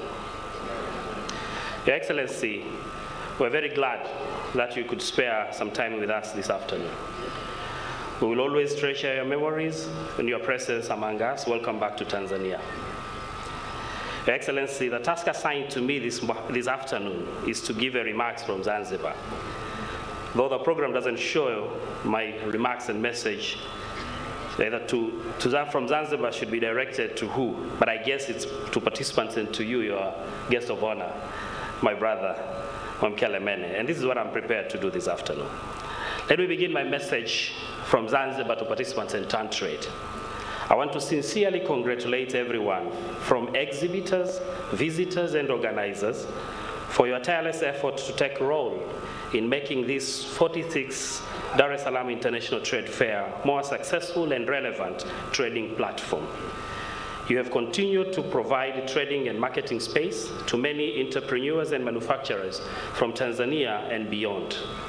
As the Revolutionary Government of Zanzibar, through Ministry of Trade and Industrial Development, is undertaking a project to build the trade fair grounds similar or better than this Kurasa Sabasaba grounds in Fumba area at the outskirts of Stone Town. We shall continue to learn and take a leaf from your long-time experience and participants here present to work with my ministry through Department of Trade and Marketing as we embark our journey to build the Zanzibar International Trade Fair grounds in Fumba. My special thanks and congratulations to you, Honorable Minister Shatu Kijaji, and Director General of TanTrade, Mrs. Latifa Hamis, for your able leadership and taking a front seat, driving toward cross-border trade within and outside Africa. You have continued to prove to many of us that women can deliver. The second part of my message is to you, my brother and guest of honor, Your Excellency Mkelemene.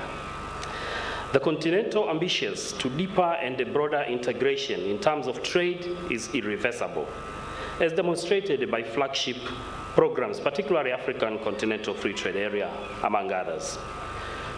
Trading under this agreement will benefit our countries in at least 5 mutual reinforcing ways. It's a much larger market whose free flows of goods and services will help to maintain and spur economic growth, will serve as an impetus for investment in our cross-border infrastructure. The prospects of the larger markets and supporting infrastructure will spur industrial development, but also the signal of larger markets will help us to stimulate trade services. However, these privileges and opportunities do not come on silver plate. A country needs to have strategies to benefit from the opportunities and privileges associated with the continental free trade area. But also, the country does not need to become the dumping place for products coming from other African nations within the continent. And third, our manufacturers needs to become competitive players of intra-Africa trade. For small island states like Zanzibar, there might be a threat of becoming a trading zone instead of manufacturing zone. I'm very happy to learn from you. Last time you paid a courtesy visit to His Excellency Dr. Hussein Ali Mwinyi, the President of Zanzibar and Chairman of Revolutionary Council, that the Secretariat of Africa Free Continental Free Trade Area is putting consideration on how small island development states can be integrated to enjoy fully potential associated with agreement. It's unfortunate, however, the assessment and report by International Economics Consulting Limited on this subject does not cover Zanzibar. My humble prayer to you, Your Excellency, is for the Secretariat to commission the same study to assess Zanzibar while taking into consideration a political and governmental structure of United Republic of Tanzania. I thank you for your kind attention. Asante sana Mheshimiwa Omar Said Shaban, mwakilishi Baraza la Wawakilishi ambaye pia ni waziri wetu wa biashara na maendeleo ya viwanda kutoka Zanzibar, kwa maneno mazuri sana. Tunashukuru sana. Tuendelee kutambua nafasi na kazi nzuri zinazoendelea kufanywa na balozi zetu ambazo zipo nje ya nchi zikituwakilisha vyema sana na kuvutia biashara lakini pia uwekezaji. Nina heshima kubwa sasa kumkaribisha Profesa Ulingeta ambaye pia ni mwenyekiti wa bodi ya wakurugenzi wa TanTrade aweze kusema aliyotuandalia, naamini pia ataitambua bodi yake, na kisha amkaribishe Mheshimiwa waziri wetu wa mambo ya nje na ushirikiano wa Afrika Mashariki kusema na adhara hii, lakini pia akiwa anakuja kusema ajue kabisa tunapongeza kazi nzuri ambazo zinafanywa na wizara hii. Naomba sasa nikukaribishe Profesa Ulingeta Mbamba, mwenyekiti wa bodi ya TanTrade. Naomba tumpigie makofi mengi sana. Karibu sana.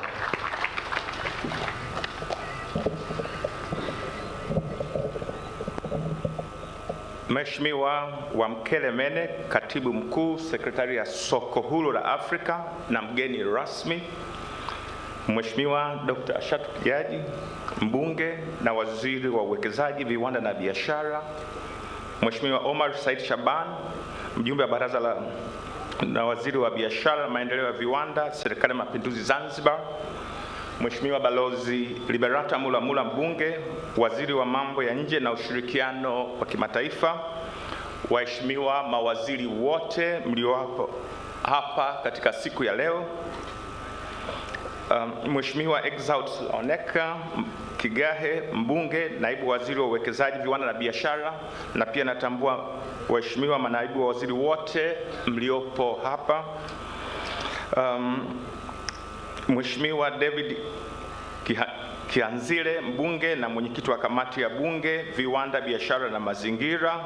Napenda pia kutambua wajumbe wote wa kamati, Dr. Zena Saidi, Katibu Mkuu Kiongozi, Serikali ya Mapinduzi Zanzibar, mwakilishi wa mkuu wa mkoa wa Dar es Salaam, RAS, na pia napenda kutambua uwepo wa wakuu wa mikoa wote waliopo hapa.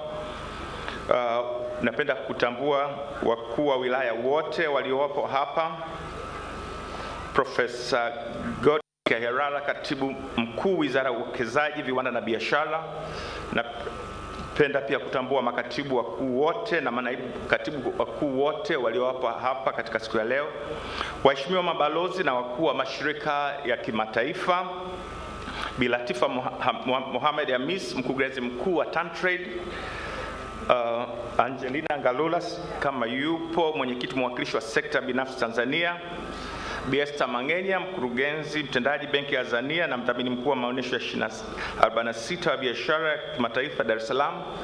Niliambiwa pia DPS, Deputy Permanent Secretary from Kenya, yupo around, kama yupo tunatambua uwepo wake.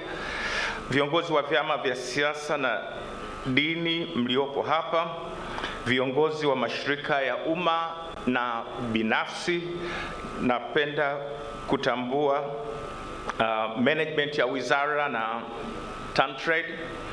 Naomba nitambue pia wajumbe wa bodi na wakurugenzi. Naomba tusimame tuwapungie mkono washiriki.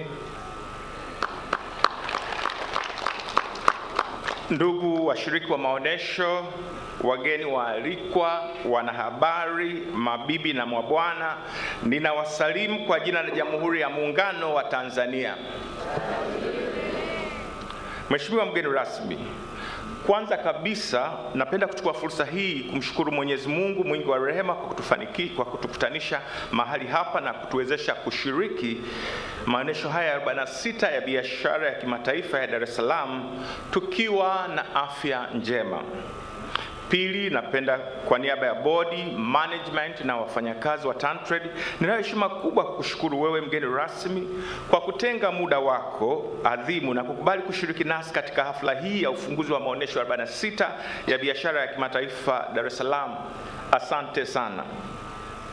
Mheshimiwa mgeni rasmi, napenda kuchukua nafasi hii kumshukuru Mheshimiwa Dr. Tufuatilie, mbunge, waziri wa uwekezaji, viwanda na biashara, pamoja na management ya wizara kwa namna ambavyo wameshiriki na kufuatilia kwa ukaribu kila hatua ya maandalizi ya maonesho haya.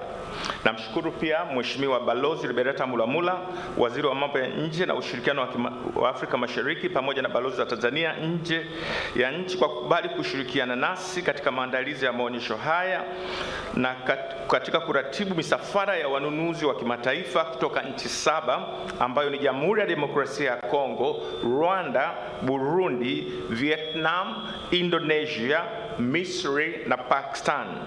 Wanunuzi wapatao 70 kutoka nchi hizo watapata nafasi ya kukutana na wafanyabiashara wazalishaji wa biashara za Kitanzania ambazo ni pamoja na vifaa vya ujenzi, dagaa, matunda, mwami, korosho, kahawa, chai, tumbaku, nafaka, mbaazi na pamba, ili kuingia katika makubaliano ya biashara na uwekezaji. Mkutano baina ya wafanyabiashara hao utafanyika tarehe 5 Julai 2022 hapa Dar es Salaam. Hivyo nitumie nafasi hii kuwakaribisha wafanyabiashara wa Tanzania kutumia fursa hii kikamilifu. Mheshimiwa mgeni rasmi, kwa namna ya kipekee kabisa nimshukuru Dr. Edwin Mhede, afisa mtendaji mkuu wa wakala wa mabasi yaendayo haraka, pamoja na watendaji wote wa DART kwa kukubali kuanzisha huduma ya mabasi yaendayo kwa haraka mwendo kasi katika kipindi hiki cha maonyesho kuanzia tarehe 28 Juni hadi 13 Julai 2022. Kupitia huduma hii watembeleaji wa maonesho haya wanasafirishwa na mabasi ya mwendo kasi kutoka Gerezani na Mbagala rangi 3 kuja Sabasaba na kisha kuwarudisha. Utaratibu huu umeleta urahisi mkubwa wa usafiri kwa watembeleaji wa maonyesho.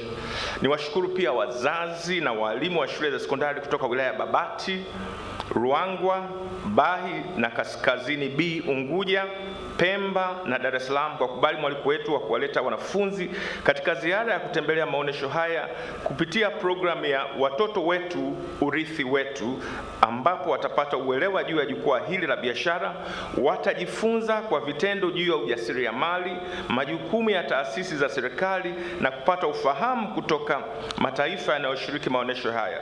Programu hii imeanza kufanyika tarehe 2 na itahitimishwa tarehe 5 Julai. Kipekee kabisa nitoe shukrani zangu za dhati kwa wadhamini wakuu wa maonyesho haya, Azania Bank pamoja na MIC Tanzania Tigo. Asanteni kwa kusimama pamoja nasi na kuhakikisha shughuli hii zinafanyika kwa ufanisi. Na washukuru Wasafi FM kwa kubali kushirikiana nasi na kuhakikisha taarifa ya maonyesho haya zinawafikia Watanzania sehemu mbalimbali nchini. Vile vile nichukue nafasi hii kuwashukuru wadhamini wengine wote waliojitoa kwa hali na mali kufanikisha uratibu wa maonyesho haya, wakiwemo Group 6 National Insurance Corporation, Wasafi FM, Jan International, Tanzania Communication Regulatory Authority, King Lion Investment Company Limited, Vodacom Tanzania, Mfuko wa Taifa wa Bima NHIF, Multi Choice Tanzania, Shirika la Bima la Zanzibar, Benki ya Watu wa Zanzibar, Year Machinery, Movit Products Limited, Tanzania Insurance Regulatory Authority, Mokuba Enterprises Limited, Shirika Utangazaji Tanzania, Channel 10, Tanzania Standard Newspapers, Sahara Media, Global Publishers na Upendo Media. Bodi ya wakurugenzi wa TanTrade na wafanyakazi wa TanTrade, tunauthamini sana mchango wenu na tunawashukuru sana kwa utayari wenu na kuwaomba msichoke kushirikiana nasi katika matukio mbalimbali ya kukuza sekta ya biashara nchini. Asanteni sana. Mwisho lakini sio kwa umuhimu, ni washukuru washiriki wote kutoka sekta binafsi na umma pamoja na watembeleaji wa maonyesho haya, kwa sababu bila wao maonyesho haya yasingefana. Natoa wito kwa Watanzania wote kutembelea maonyesho haya. Karibuni sana. Mheshimiwa mgeni rasmi, maonyesho haya yalianza tarehe 28 Juni na yanatarajiwa kumalizika tarehe 13 Julai 2022, yakiwa na kauli mbiu Tanzania mahali sahihi pa biashara na uwekezaji. Kauli mbiu hii inalenga kutambua umuhimu wa mchango wa sekta ya uwekezaji na biashara katika kukuza diplomasia ya uchumi baina ya Tanzania na nchi nyingine. Mheshimiwa mgeni rasmi, kwa kuwa maonyesho haya yanatimiza miaka 46 mwaka huu, ninaomba kueleza historia yake kwa kifupi. Chimbuko la maonyesho haya ni maonesho ya kitaifa ya kilimo, yaani National Agricultural Trade Fair, yaliyofanyika mwaka 1962. Maonesho haya yaliendelea kukua na kuvutia washiriki wengi zaidi, wakiwemo wafanyabiashara wakubwa nchini. Mwaka 1963 maonesho ya kitaifa ya kilimo yalibadilishwa jina na kuitwa Maonesho ya Biashara, ambayo yalikuwa yanaratibiwa na iliyokuwa Wizara ya Biashara na Ushirika, na kufunguliwa rasmi na baba wa taifa, rais wa kwanza wa Tanzania, Mwalimu Julius Kambarage Nyerere. Ilipofika mwaka 1977, maonesho haya yalibadilishwa jina na kupandishwa hadhi kutoka maonesho ya kitaifa na kuwa maonyesho ya biashara ya kimataifa ya Dar es Salaam. Maonesho ya biashara ya kimataifa yaliendelea kuandaliwa na wizara hadi ilipofika mwaka 1980, ambapo uandaaji wa maonyesho haya ulikasimiwa kwa halmashauri ya biashara ya nje, yani Board of External Trade, ambayo sasa ni TanTrade. Shabaha kuu ya maonyesho haya ilikuwa ni kutangaza bidhaa na huduma za kibiashara na kuwakutanisha wafanyabiashara wa ndani na nje kwa gharama nafuu. Halmashauri ya biashara ya nje iliendelea kufanya maboresho mbalimbali katika utaratibu na usimamizi wa maonyesho hayo, na ilipofika mwaka 1996 maonyesho haya yalitambuliwa rasmi na taasisi inayosimamia ubora wa maonyesho makubwa duniani, Universal Trade Fair International, kwa kifupi UFI. TanTrade ni mwanachama wa taasisi hiyo tangu mwaka 1977 na imeendelea kupata hati safi ya uratibu wa maonyesho kutoka UFI. Mheshimiwa mgeni rasmi, pamoja na jukumu la kusimamia sekta ya maonyesho nchini, TanTrade ambayo ni taasisi ya muungano inatekeleza majukumu mengine ya kukuza na kuendeleza biashara, kusimamia mifumo ya biashara, kuimarisha intelijensia ya masoko, kutoa taarifa za biashara na masoko, kuimarisha biashara mipakani na kujenga uwezo wa sekta ndogo ya biashara. Kwa upande wa Zanzibar, TanTrade inashirikiana na Serikali ya Mapinduzi Zanzibar katika kuendeleza na kukuza biashara ya nje. Mathalan, kwa upande wa uendelezaji wa bidhaa imejikita kwenye sekta kipaumbele kama vile karafuu, mwami na dagaa ili kuzifanya ziwe za ushindani mkubwa katika masoko ya nje. Mheshimiwa mgeni rasmi, maonesho mwaka huu yana utofauti mkubwa na maonyesho yaliyopita kutokana na uwepo wa vionjo tofauti, zikiwemo programu mbalimbali zilizoandaliwa kwa ufanisi na zilizovutia watembeleaji na washiriki wengi zaidi. Programu hizo ni pamoja na msafara wa wanunuzi na uwekezaji, mikutano ya wafanyabiashara, program ya Total Industrial Solution, program ya watoto wetu urithi wetu, dawati la kuboresha mazingira ya biashara blueprint kupitia kliniki ya biashara, siku ya taifa India, maadhimisho ya miaka 41 ya SUMA JKT, siku ya ushirika na siku ya kongani ya batiki. Programu hizi zinawapa fursa wadau kunadi bidhaa zao na kujifunza kupitia wadau mbalimbali ndani na nje ya nchi. Mheshimiwa mgeni rasmi, baada ya kusema hayo, sasa nichukue nafasi hii kumkaribisha Mheshimiwa Balozi Liberata Mulamula, mbunge, waziri wa mambo ya nje na ushirikiano wa Afrika Mashariki, ili aongee na hadhira hii. Karibu sana Mheshimiwa Waziri.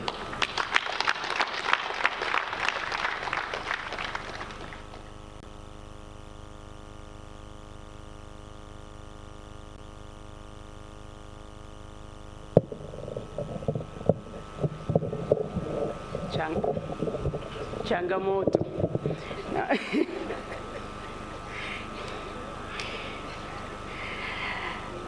Mheshimiwa Wamkele Mena, our Secretary General for the African Continental Free Trade Area and the accompanying delegation, including one of our very own, Ms. Ali Manul Abdi, naomba usimame wakuone.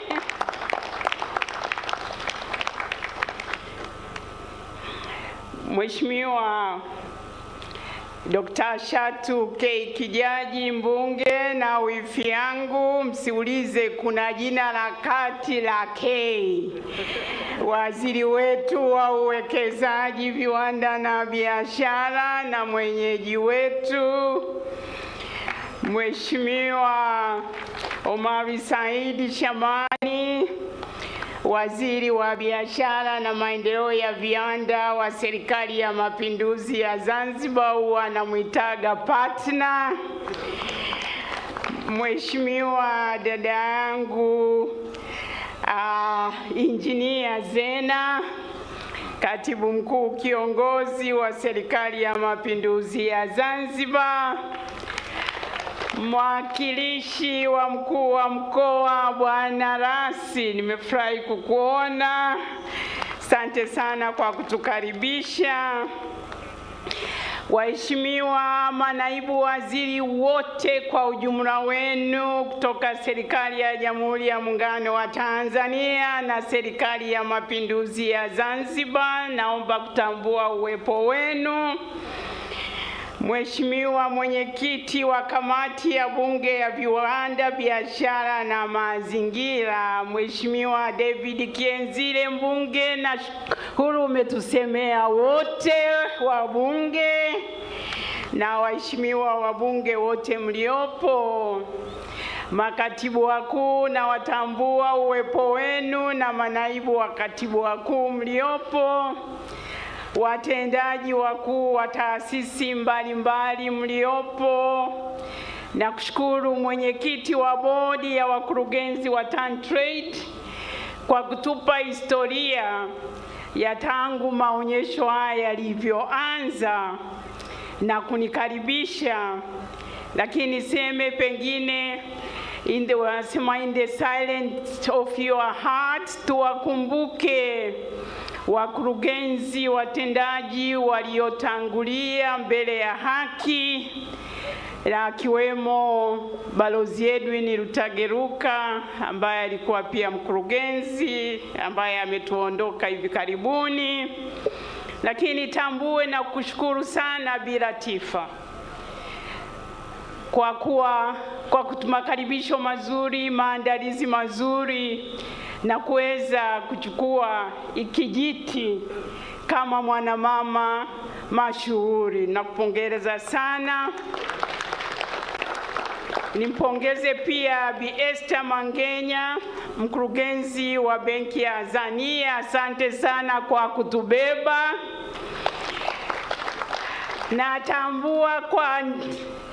kwa umuhimu wa pekee uwepo wa mabalozi wote, Your Excellencies, the ambassadors, representative from the diplomatic corps. I'm delighted to see you, and thank you for making time to join us this afternoon. Watoto wetu, urithi wetu, na watambua popote mlipo, wanahabari. Let me start, my dear brother Wamkele, to assure you, I won't make a long speech. I know you are tired, crisscrossing our continent. You arrived in the early hours of today, but we'll try to keep you awake the Tanzania way. Karibu sana. Napenda pia niwasalimu kwa ujumla kwa jina la Jamhuri ya Muungano wa Tanzania. Awali ya yote napenda sana kumshukuru Mheshimiwa Waziri Dr. Shatu kwa mwaliko huu adimu.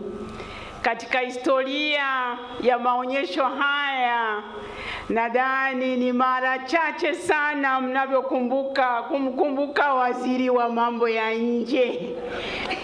Manake kila mtu anasema huyu mambo yake ya nje, lakini mambo yetu yanaanzia humu ndani. Tukiwa imara na siasa, sera yetu ya mambo ya nje inakuwa imara.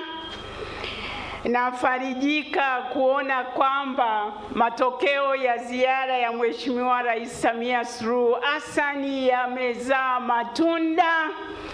Tuna kampuni zaidi nimesikia 60 kutoka Egypt, na mnakumbuka kwamba Mheshimiwa Rais alitembelea Egypt na kuweza kuhamasisha biashara na uwekezaji. Lakini pia nikiangalia uwanja huu, Mheshimiwa Waziri, inanikumbusha tulivyokuwa vijana, tulikuwa tunakuja huku uwanjani kama outing.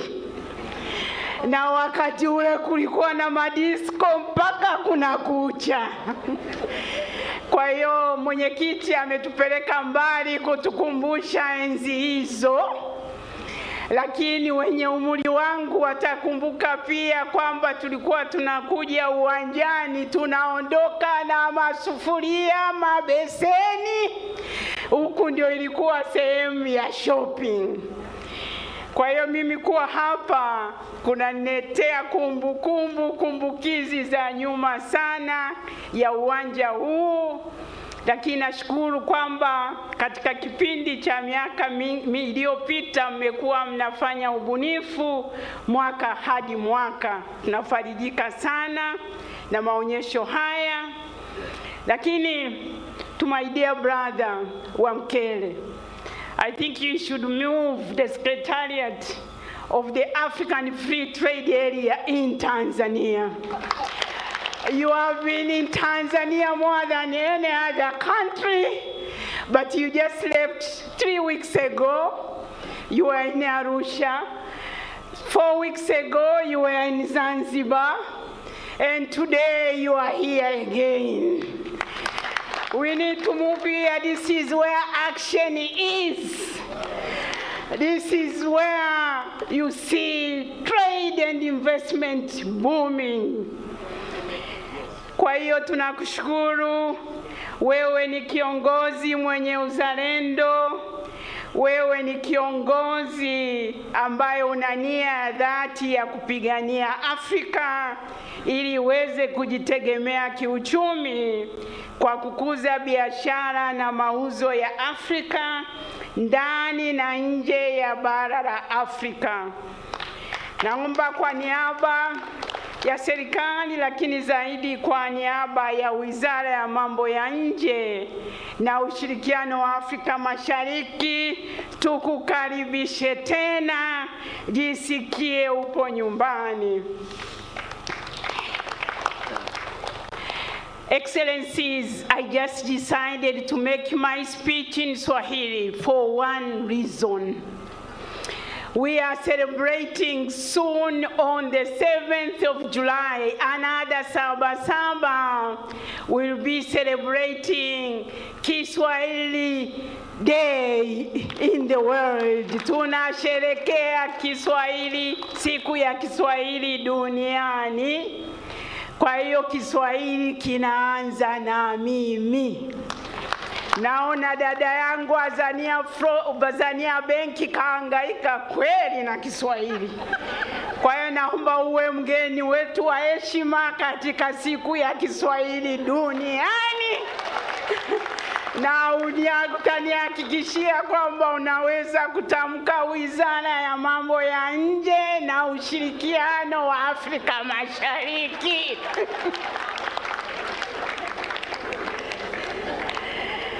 Mheshimiwa, before I end my remarks, I promise it's going to be short.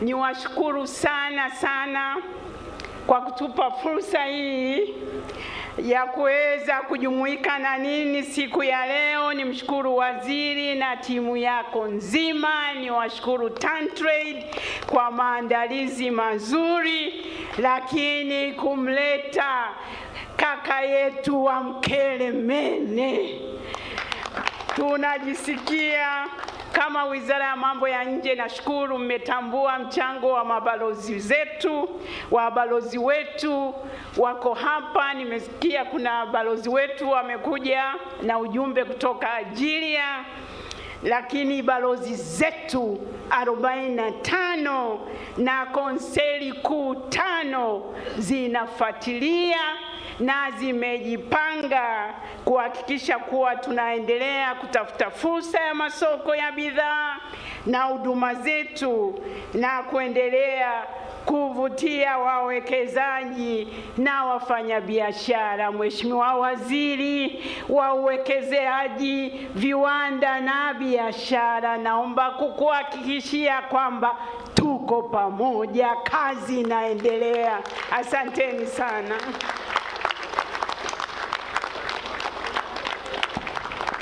Naomba makofi mengi sana kwa Mheshimiwa Waziri wetu. Nashukuru sana. Balozi namba 2 huyu baada ya mama yetu Mheshimiwa Rais wetu. Mheshimiwa mgeni rasmi, waheshimiwa mawaziri, meza kuu, wageni waalikwa, mabibi na mabwana. Biashara nyingi ambazo zipo Tanzania, nyingi ni za sekta binafsi, lakini pia wafanyabiashara wadogo. Napenda kipekee kabisa nitambue michango ya mifuko yetu ambayo imeendelea kuwawezesha wafanyabiashara wa sekta binafsi, lakini hawa wadogo ambao pia tutaona au tutapata nafasi ya kuona kazi zao. Naomba tupigie makofi mifuko yote ambayo iko hapa. Tunaye mbele yetu hapa mkurugenzi Dr. Masha Mshomba, naomba usimame usalimie hadhara hii, tupungie tu mkono. Lakini pia tunatambua mchango na uwepo wa PSSF, sijui kama mkurugenzi wetu yupo hapa, nashukuru sana. NHIF mkurugenzi kama yuko hapa naye tutambue uwepo wake, lakini wapo na banda lao zuri sana. Lakini pia Workers Compensation Fund tunatambua pia mchango wao mzuri sana. Nina heshima kubwa sasa, kabla ya kumkaribisha Mheshimiwa Waziri mwenyeji wetu, kumkaribisha Katibu Mkuu ili aweze kusalimia hadhara hii, Godius Kiarara, na aweze kumkaribisha Mheshimiwa Waziri Ashatu aweze kuongea na hadhara hii, na baada ya salamu zake aweze kumkaribisha mgeni wetu rasmi aweze kuongea na sisi. Karibu, naomba tumpigie makofi mengi sana Katibu Mkuu wetu. Mheshimiwa mgeni rasmi, waheshimiwa mawaziri, makatibu wakuu, Mheshimiwa Katibu Mkuu Kiongozi wa Serikali ya Mapinduzi ya Zanzibar, wafanya biashara, wawekezaji, wenye viwanda, wageni waalikwa. Kazi yangu ni ndogo sana, naomba iwe fupi. Ni kumkaribisha Mheshimiwa Waziri ambaye atatoa hotuba kwa niaba ya serikali, kwa niaba ya wizara, kwa mimi sitakuwa na hotuba, na baadaye atamkaribisha mgeni rasmi. Kweli tumempokea saa 10 alfajiri, tunamshukuru sana, na wengine wote ambao wamesaidia katika hafla hii. Kwa vile mtendaji, nitatoa takwimu chache sana ambazo ni muhimu kama take home, kazi kubwa ambayo Mheshimiwa Rais amekuwa akifanya katika mwaka mmoja na miezi mitatu plus, ambazo zimetushtua, ni vizuri tukazishare. Uwekezaji umepanda sana, tumefikia bilioni 9 ambao ni uwekezaji wa miaka 10 kwa rekodi za kawaida. Average huwa ni 1 billion per year. Kwa hiyo ni vizuri tuziseme, tusipozisema sio hatumpi ile kwamba tumrejeshe kwake anachokifanya kinaleta nini. Lakini miradi ambayo tumekusanya ni 380 ambayo iko registered. Miradi ambayo tunaisema ina maana tayari imeshakuwa registered, ipo katika vitabu, sio ile ambayo ipo katika mchakato. Ukiweka iliyopo katika mchakato, hatutasema hiyo figa mpaka itakapofikia. Lakini kitu kingine ambacho tulidhani muhimu tukizungumze ni kupanda sana kwa mauzo yetu ya nje. Tumefikia bilioni 10.2 US dollars. Hicho ni kiwango kikubwa sana kwa wanaofuatilia biashara katika nchi za Kiafrika. Sijafanya tathmini, lakini kwa East Africa hatutaki kusema, tuna majirani hatujui, lakini tunaamini ni figa ambayo basi tujivunie. Lakini kingine kikubwa ni biashara yetu na nchi jirani. Mtakumbuka Mheshimiwa Rais alipoingia madarakani, kazi ya kwanza ilikuwa ni ziara ya Kenya. Tulikuwa na vikwazo 64. Vimebaki 15 ambavyo na vyenyewe mwezi ujao vinaweza vikaisha vyote. Lakini maana yake nini? Maana yake kubwa, biashara yetu na Kenya imeimarika sana. Lakini kwa wachumi wanajua ni surplus, tuna positive. Kwa maana gani? Tunauza zaidi kuliko kununua. Lakini na volume imepanda. Tulikuwa tunaangalia jana, Mheshimiwa mgeni rasmi, tumekuta katika region nzima tuna positive trade balance. Tulikuwa hatujiassess. Kwa hiyo nataka kusema katika mwaka mmoja na miezi mitatu, kazi kubwa.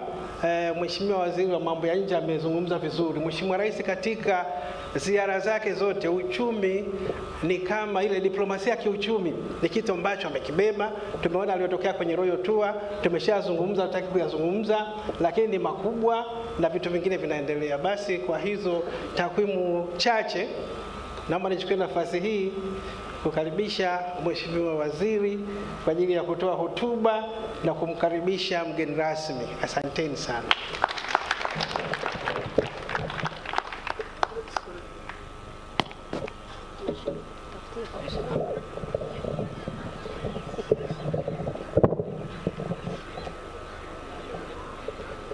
Si mnaniona lakini? Maana wifi yangu alisema changamoto hamkumuelewa. Sasa lakini mmemuona na mimi mnaniona. Tunaendelea.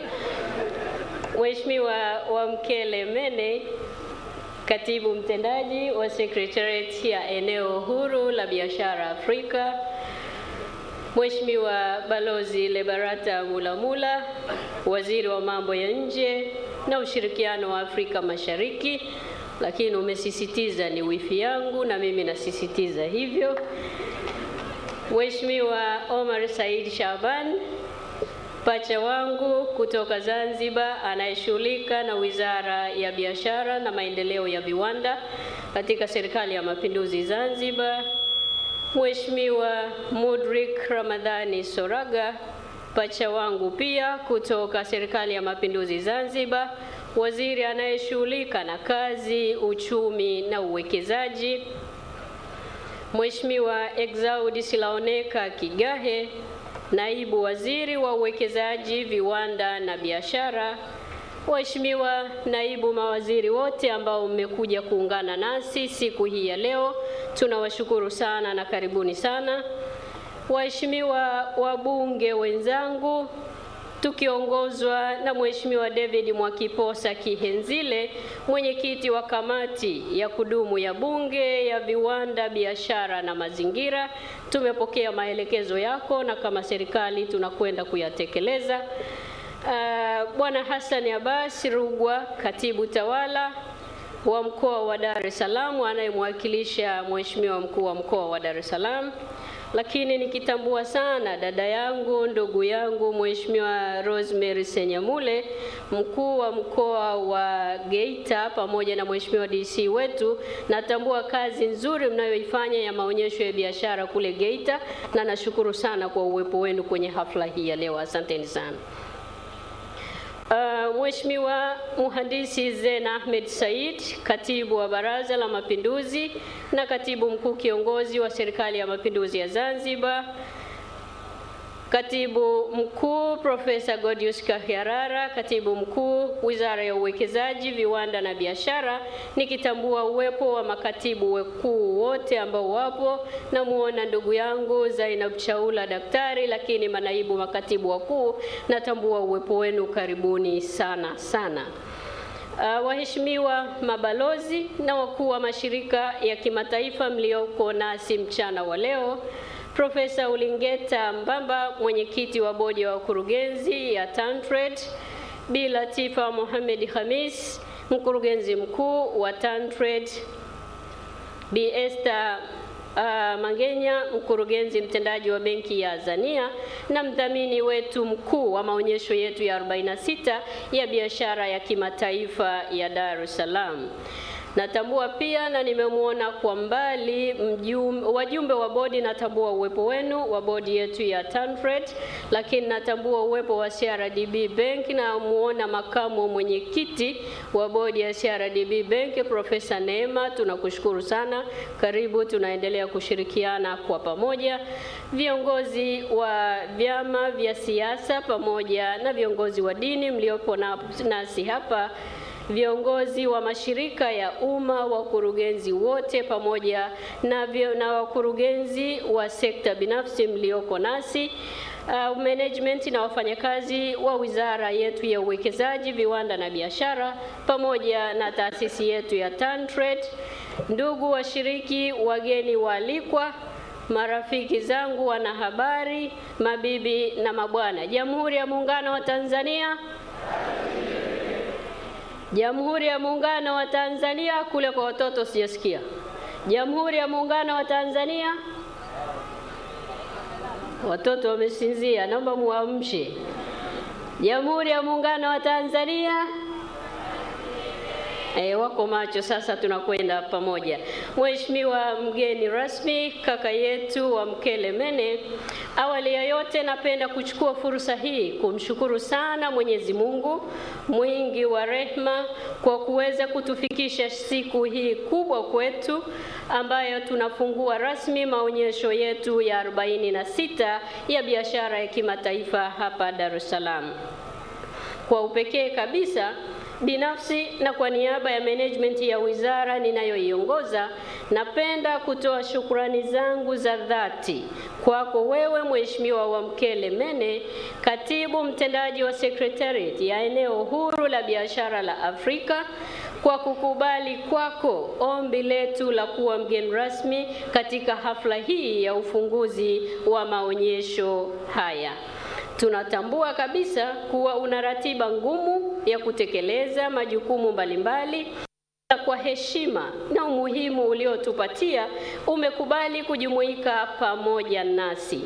Hii ni heshima kubwa sana kwetu sisi wa Tanzania, lakini pia kwa Mheshimiwa Rais wetu, mama yetu Samia Suluhu Hassan. Na ikumbuka ile siku wakati tunawasilisha ombi hili, tulikuwa Accra, Ghana, pale kwenye ofisi zako. Nilikuwa na wasiwasi mkubwa kwa sababu ulikuwa na siku mbili tu ulikuwa umetoka Tanzania, na tukakuwasilishia ombi hili na ukakubali. Watanzania tuna deni kubwa kwako, tunasema asante sana sana. Kadhalika ni kushukuru sana kwa kutembelea baadhi ya mabanda ya waoneshaji na ushauri uliotupatia.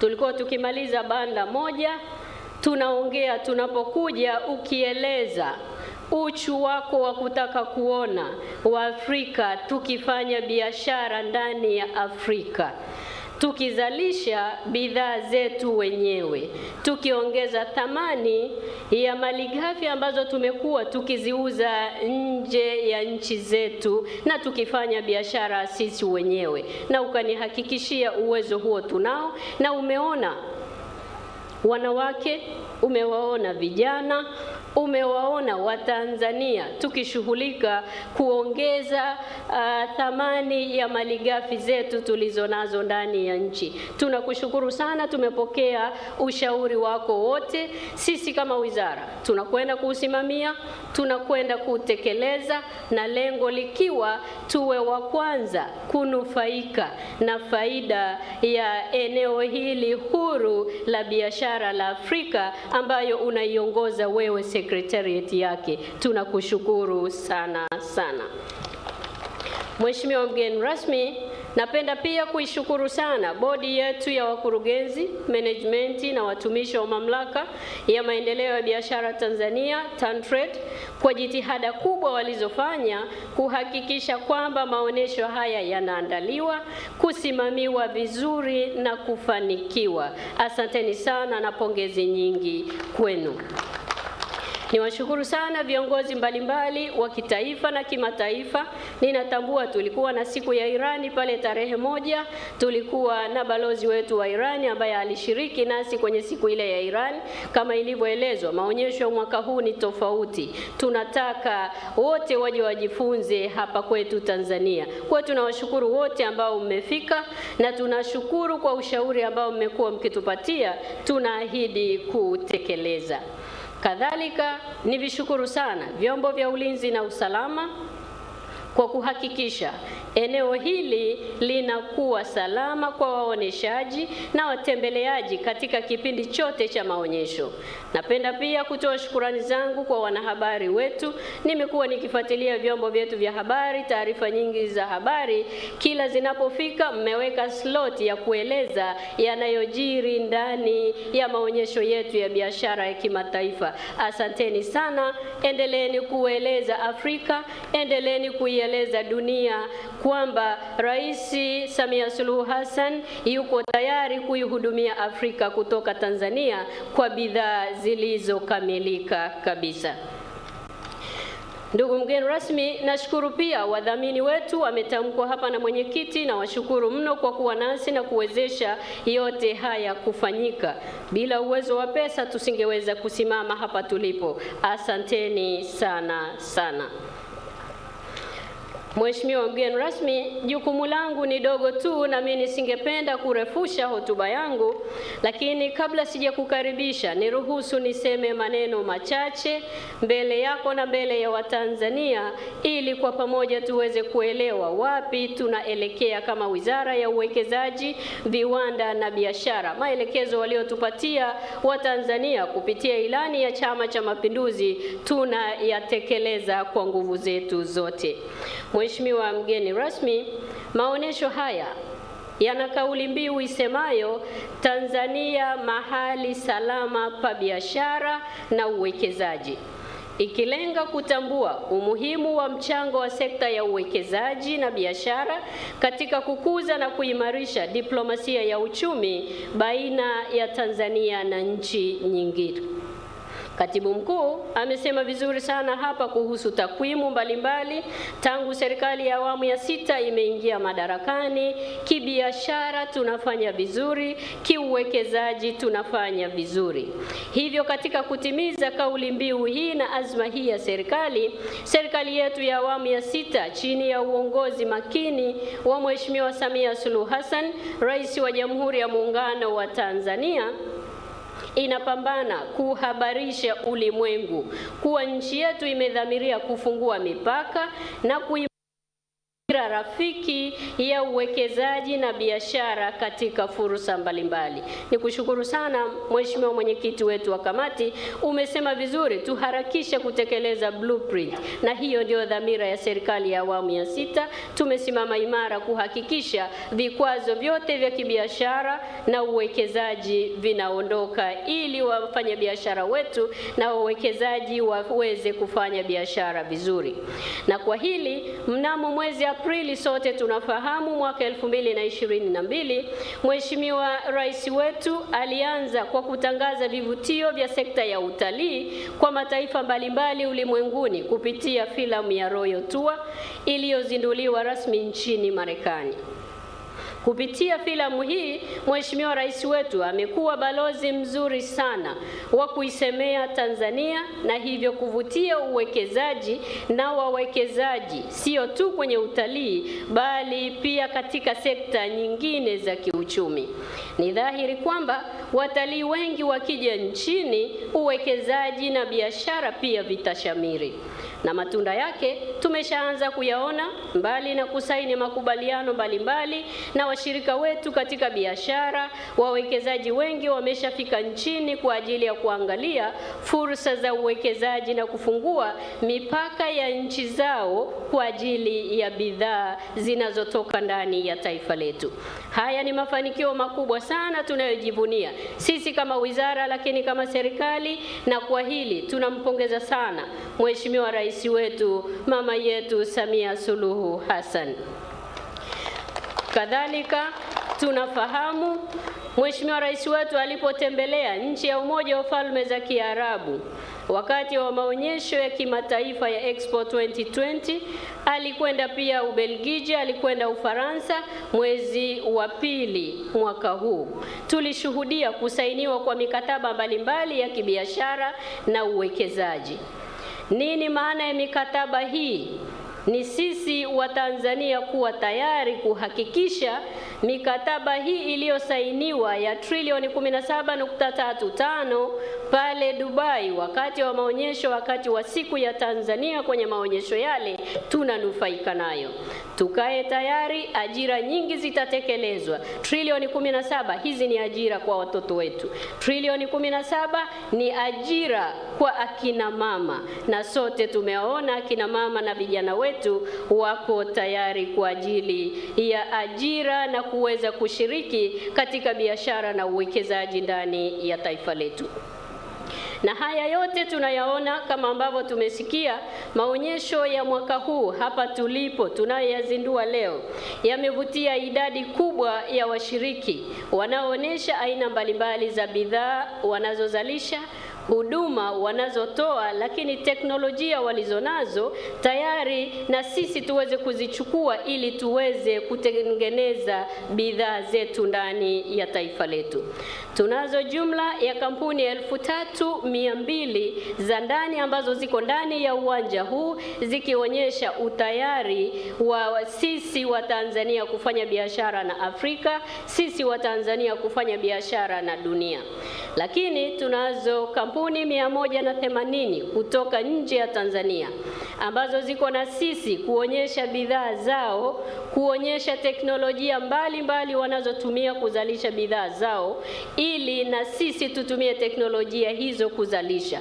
Tunayo maeneo mbalimbali ya industrial park, kongani za viwanda, tumewakaribisha waje wawekeze teknolojia hizo na wazalishe kwa ajili yetu sisi wa Tanzania, lakini wazalishe kwa ajili ya Afrika kupitia eneo huru la biashara la Afrika. Tuko tayari wa Tanzania, twendeni tukafanye kazi. Mheshimiwa mgeni rasmi, pamoja na bidhaa zinazoonyeshwa, lakini serikali yetu haiko nyuma na tumekupitisha, umeona kwenye banda letu pale la wizara, tunayo program tunayoiita Total Industrial Solution. Nini maana ya programu hii? Maana ya programu hii ni kuwaonyesha Watanzania tuna uwezo wa kuzalisha mitambo ya viwandani, midogo ya saizi ya kati, lakini pamoja na mitambo mikubwa kwa ajili ya viwanda vidogo, viwanda vya kati na viwanda vikubwa.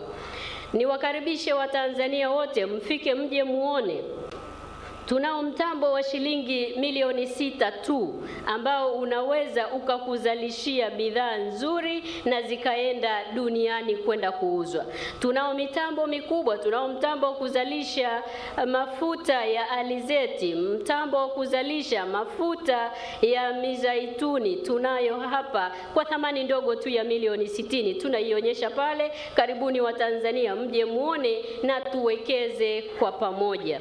Uwepo wa katibu mtendaji wa eneo huru la biashara la Afrika ni kuja kutuangalia Watanzania. Amesema vizuri mwenyekiti wetu wa kamati ya bunge kwamba tulisaini mkataba wa eneo huru la biashara la Afrika. Bunge limepitisha. Tayari tumeingia nchi 45 na sasa tumefika 54. Utayari wetu ukoje? Ndio maana yuko na sisi leo hapa. Anatupima. Je, tutakuwa sisi ni soko la bidhaa za wenzetu au na sisi tuko tayari kuihudumia dunia kutoka Tanzania? Na serikali ya Mheshimiwa Samia Suluhu Hassan kupitia Wizara ya Uwekezaji, Viwanda na Biashara tunasema tuko tayari, tunatengeneza mitambo hii. Tutashirikiana na sekta binafsi, lakini pia hata serikali tumeanzisha kuona kwamba tuna uwezo wa kuzalisha mitambo, tuna uwezo wa kuzalisha bidhaa zitakazohudumia soko zima la Afrika. Tuko tayari, karibuni tufanye kazi hii. Mheshimiwa mgeni rasmi, tumepita kwa pamoja kwenye mabanda yetu, ukaona wanawake, na sisi tunatambua mchango wa wanawake na vijana kwenye uzalishaji wa bidhaa. Wakati tuko kwenye banda pale la EOTF, niliuliza kwa makusudi kwa wale waliokuwa wanatuonyesha bidhaa zile, mmeshaanza kuuza nje ya nchi? Wakaniambia hapana. Niliuliza makusudi kwa sababu wewe mwenyewe ulisema bidhaa zetu ni nzuri, lakini hatujaanza kwenda kuuza bidhaa zile nje ya nchi. Naomba nikuhakikishie sisi wa Tanzania tuko tayari, na naomba uendelee kutushika mkono. Amesema vizuri Mheshimiwa Waziri wetu wa mambo ya nje na ushirikiano wa Afrika Mashariki, hii ni mara yako ya 3 ndani ya mwaka huu kuwa Tanzania. Naitambua dhamira yako, na mimi na wizara yangu tuko tayari kushirikiana na wewe. Tutafute sasa masoko kwa ajili ya bidhaa za kina mama na vijana ambayo wanazalisha kwa mikono yao. Tuko tayari, tushike mkono tuweze kuvuka kwa pamoja. Tumejadiliana jambo moja, ukiacha hili la masoko, kinachotukwamisha kingine ni upatikanaji wa mikopo nafuu kwa ajili ya wawekezaji wetu na wafanya biashara wetu. Na wewe umeniahidi tunaanza mjadala na Afrexim Bank ili sisi tuwe wa kwanza ndani ya Afrika kuipata zile dola bilioni 1 kwa ajili ya wawekezaji na wafanya biashara wa Tanzania.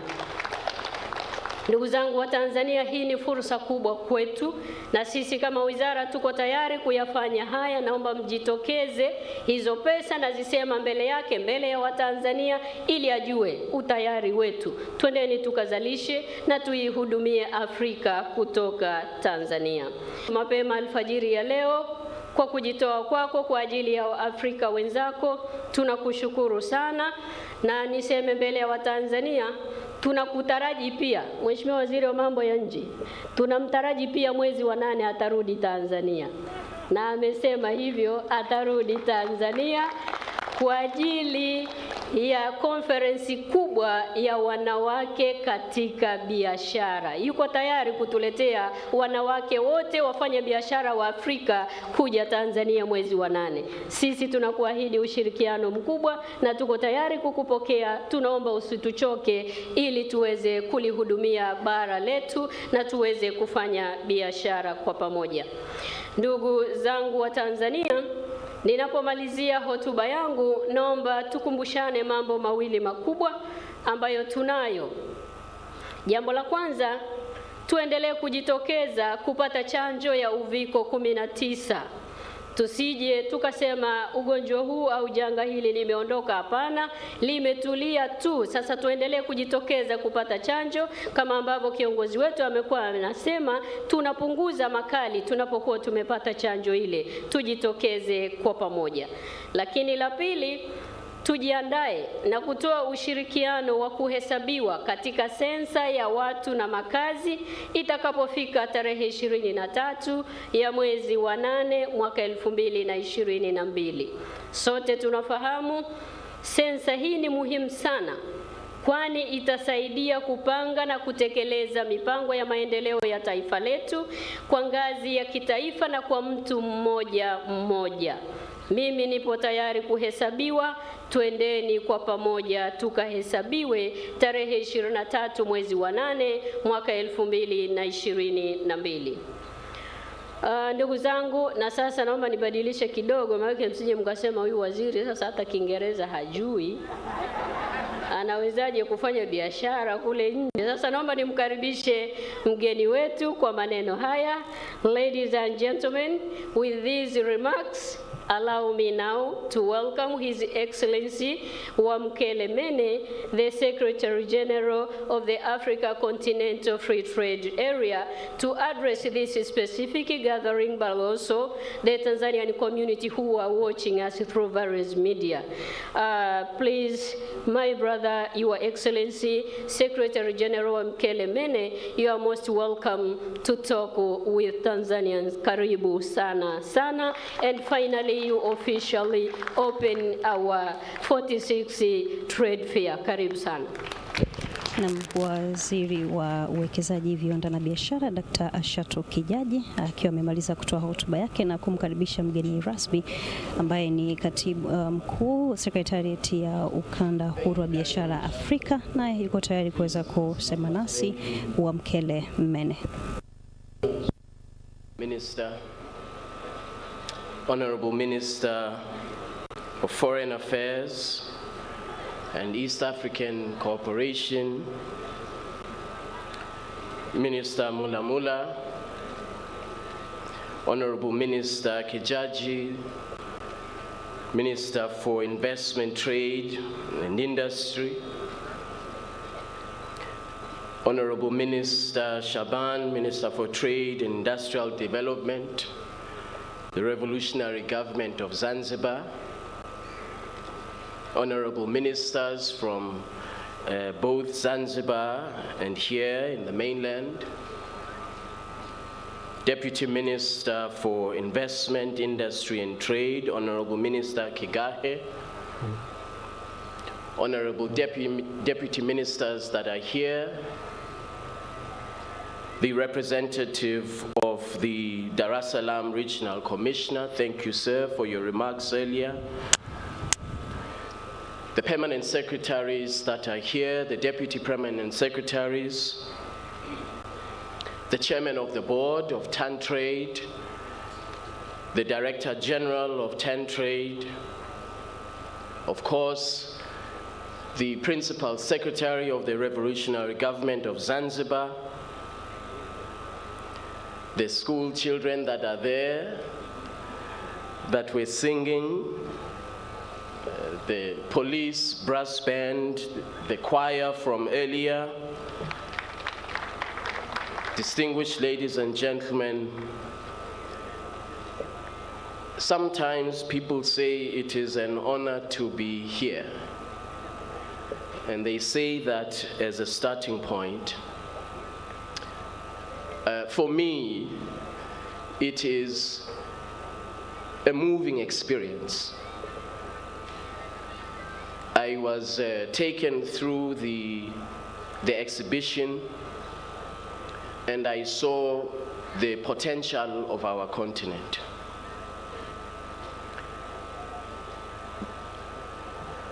People asked me, well, just in less than a year, this is your third visit to the United Republic of Tanzania. Why is that the case? And the answer is simple. It is good leadership, vision, discipline, and determination. And so, through the leadership of Her Excellency President Mama Samia Suluhu Hassan, that is what we see in Tanzania.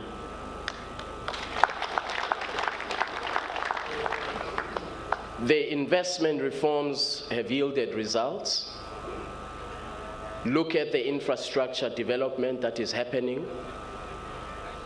It took me less than 3 hours to drive from Arusha to Nairobi when I was here 3 weeks ago. So wherever there is good leadership, visionary leadership, disciplined leadership, I want to learn from that. And I want to be part of that. I told Her Excellency the President that when we had our meeting in Accra, that Tanzanians must understand, she's not just your president. You now have to be willing to share her leadership with the rest of the continent. Not just because she is only one of 2 women, either heads of states or head of government today, which is important, but also because we need good leaders in Africa. And so the rest of us, whether you are a man or a woman, we look up to Her Excellency's leadership in our continent. The African Continental Free Trade Area, as the Honorable Minister said, has now been ratified by 43 countries, which means that all of these countries have accepted the legal obligation to reduce and eliminate barriers to investment and barriers to trade on our continent. Why should anybody pay attention to the African Continental Free Trade Area? And what is it about?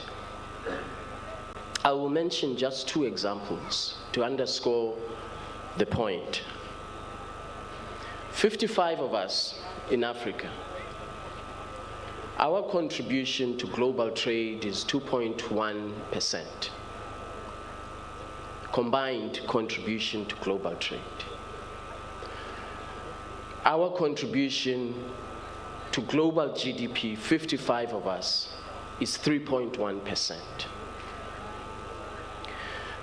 You contrast that with Singapore's contribution to global trade, which is close to 6%.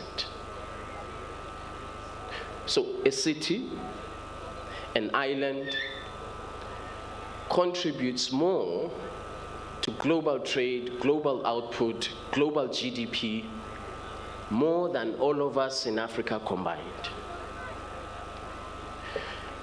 This is why it's not possible for me to be tired. Because of all the work that we have to do as Africans. This deficit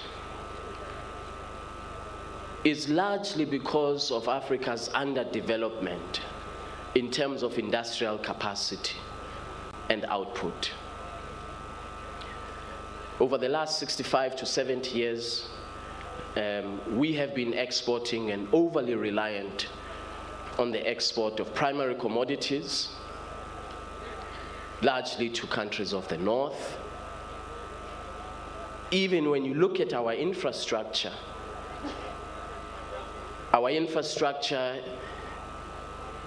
paints a very, very telling picture. Post-colonial infrastructure, you have a port that is directly linked to a mine, extraction of the raw commodities directly from the mine, using the infrastructure to the port and to countries of the North, with zero value addition on the African continent. This is in part why there is this deficit.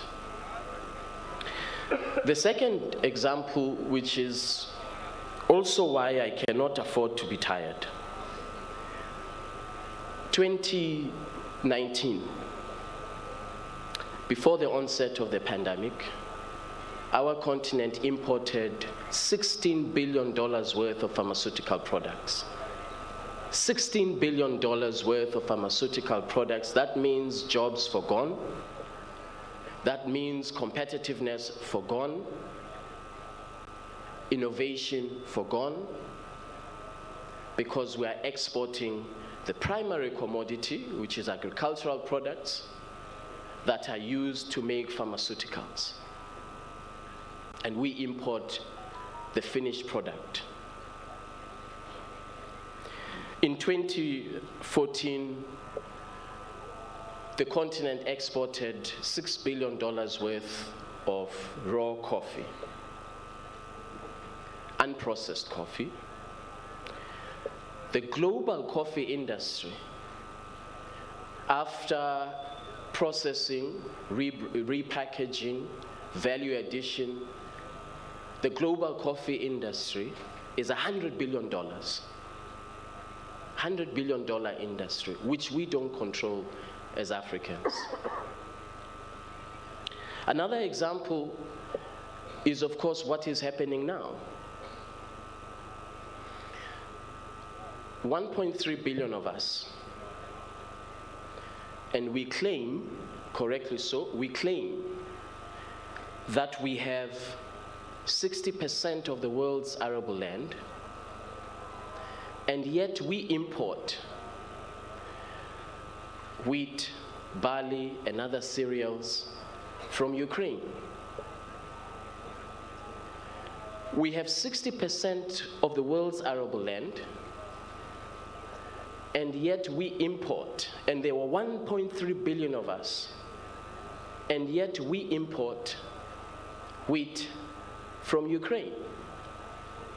So, as President Kagame said, a country of 43 million people is feeding an entire continent of 1.3 billion people. How is that possible? When the COVID pandemic hit our shores as a continent, we did not have the capacity to manufacture germ-killing products, masks, and all the tools that were required to fight the pandemic. We had to have a man in China donate 6 million masks to us in April 2020, Mr. Jack Ma. So as some countries were imposing export restrictions on these germ-killing products and all of these products that are required to fight the pandemic, we as Africa suffered because we were on the periphery of productive capacity and on the periphery of global supply chains, such that when these global supply chains are disrupted, we suffer. Whether it is supply chains disruptions in the commodities markets, which results in global commodities markets being subdued, those of us who are overly reliant on the export of oil and other commodities, we suffer. So we rely on a country of 43 million people to feed us. We causing food inflation because of the current situation, up to 20% rises in food prices across the continent. We were not ready from an industrial capacity point of view when the pandemic hit. And then I mentioned the example of productive capacity in general, but specifically I made the example of coffee. I can make other examples. The product, the minerals that is used to produce the phone costs less than $1. But once that mineral enters global supply chains for production and manufacturing of an iPhone, it retails for close to 1,000 United States dollars.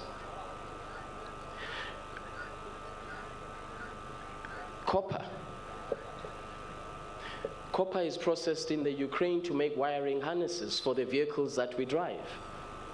And yet copper is in Zambia and is in DRC and maybe other countries also.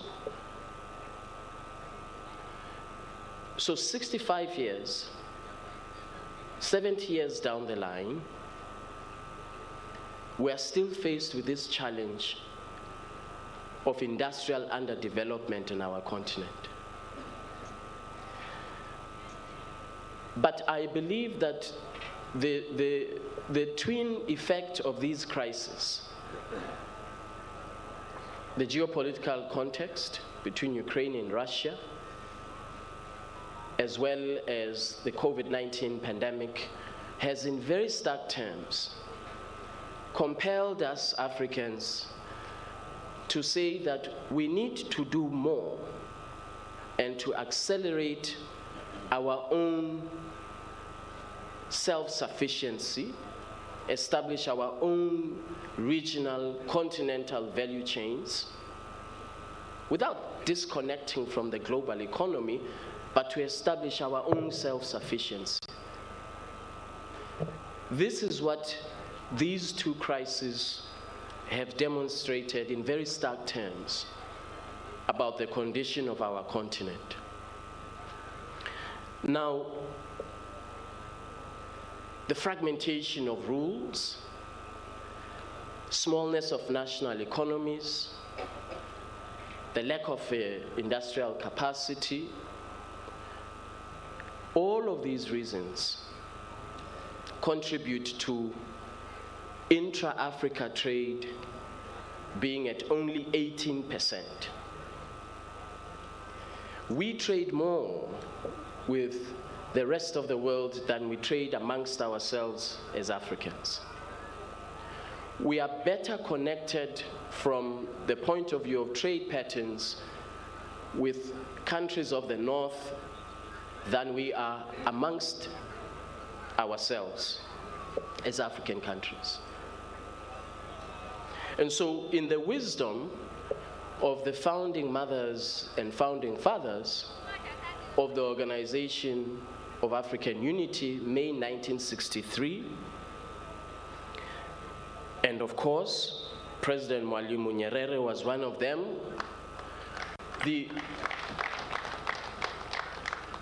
In their wisdom, the primary challenge was, let's defeat colonialism, let's unite our continent and push back the colonialists.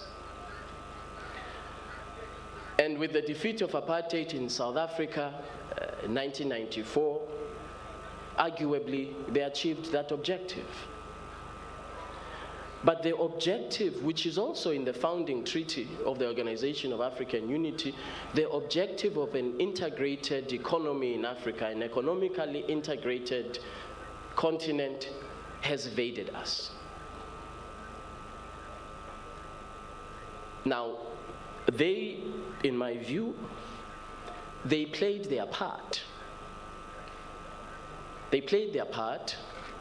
They did what they had to do, which was to defeat colonialism. Economic integration is now on us. That is the second. As a leader, as a head of state I recently met with, this is Africa's second, our second liberation is economic integration of our continent. This is our second liberation as a continent. If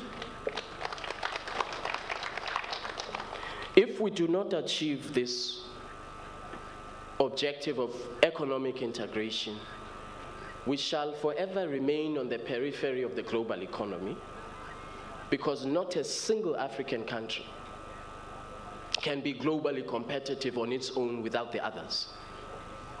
Not Nigeria, not Morocco, not South Africa, not the United Republic of Tanzania, not Kenya, not a single African country will be able to achieve global competitiveness on its own. It's not going to happen. That is why, in the wisdom of the founding mothers of the Organization of African Unity, they said that Africa must be a single market, a single economic market, for us to be able to feed ourselves and to become globally competitive. Today, we import $50 billion worth of food. Because of this fragmentation that we have sustained over the last 65 to 70 years. So yes, the African Continental Free Trade Area is about the nuts and bolts of trade on the face of it. But actually, it is a much broader and a much more important objective. It is the African Continental Free Trade Area is a tool for Africa's economic integration. It is a tool for Africa's industrial development. And the reason it is a tool for Africa's industrial development is because we are consolidating a market of 1.3 billion people, which by the year 2035 is estimated to be a combined market of close to 8 trillion United States dollars. Potentially, the African market and the African economy can be the 8th largest economy in the world. But we're not going to become the 8th largest economy in the world if we are fragmented. We are not going to achieve global competitiveness if we are fragmented. I want to cite an example, a concrete example of this global competitiveness that I refer to. Today, India, similarly populated in terms of,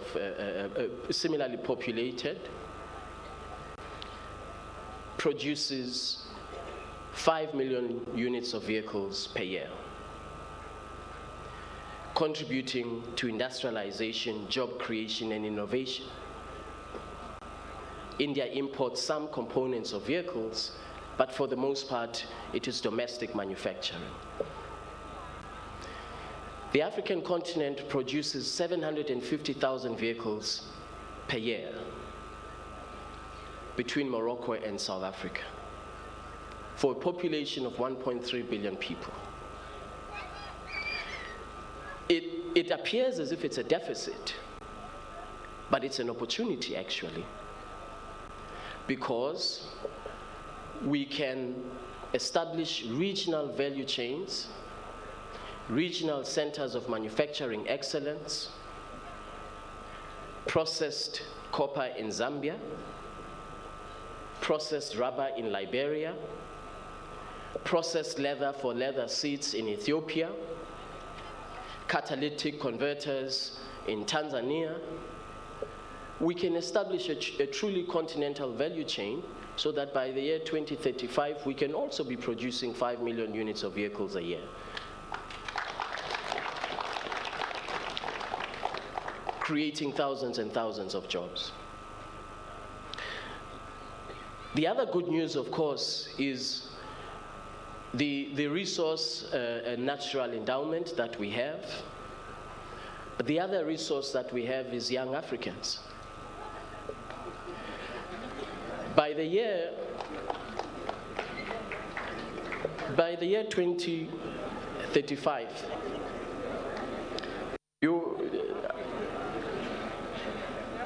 2035, we will have the largest population of people below 35 will be in Africa. That means economic dynamism.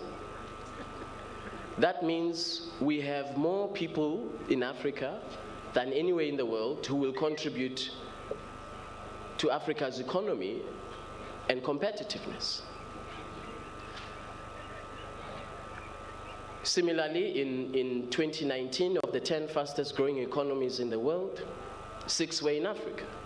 So there are positive attributes for us to focus on and for us to leverage on, including this youth dividend that I've just mentioned, of young Africans who are ready to enter the job market. I'm not discriminating against those who are not young Africans. I'm simply saying that trade agreements are about the future, and we have to nurture the future economically.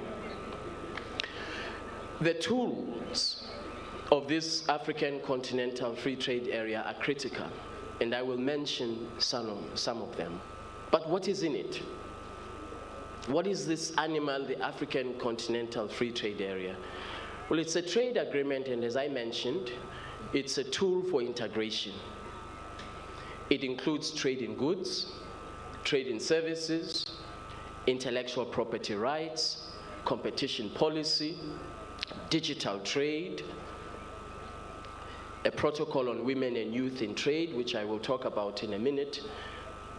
This is how comprehensive this trade agreement is, with a depth of ambition, highly ambitious.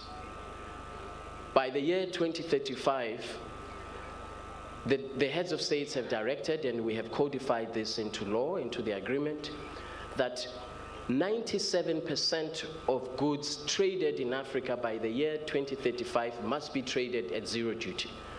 That is to say, with no tariff barrier, no non-tariff barrier that is unjustified.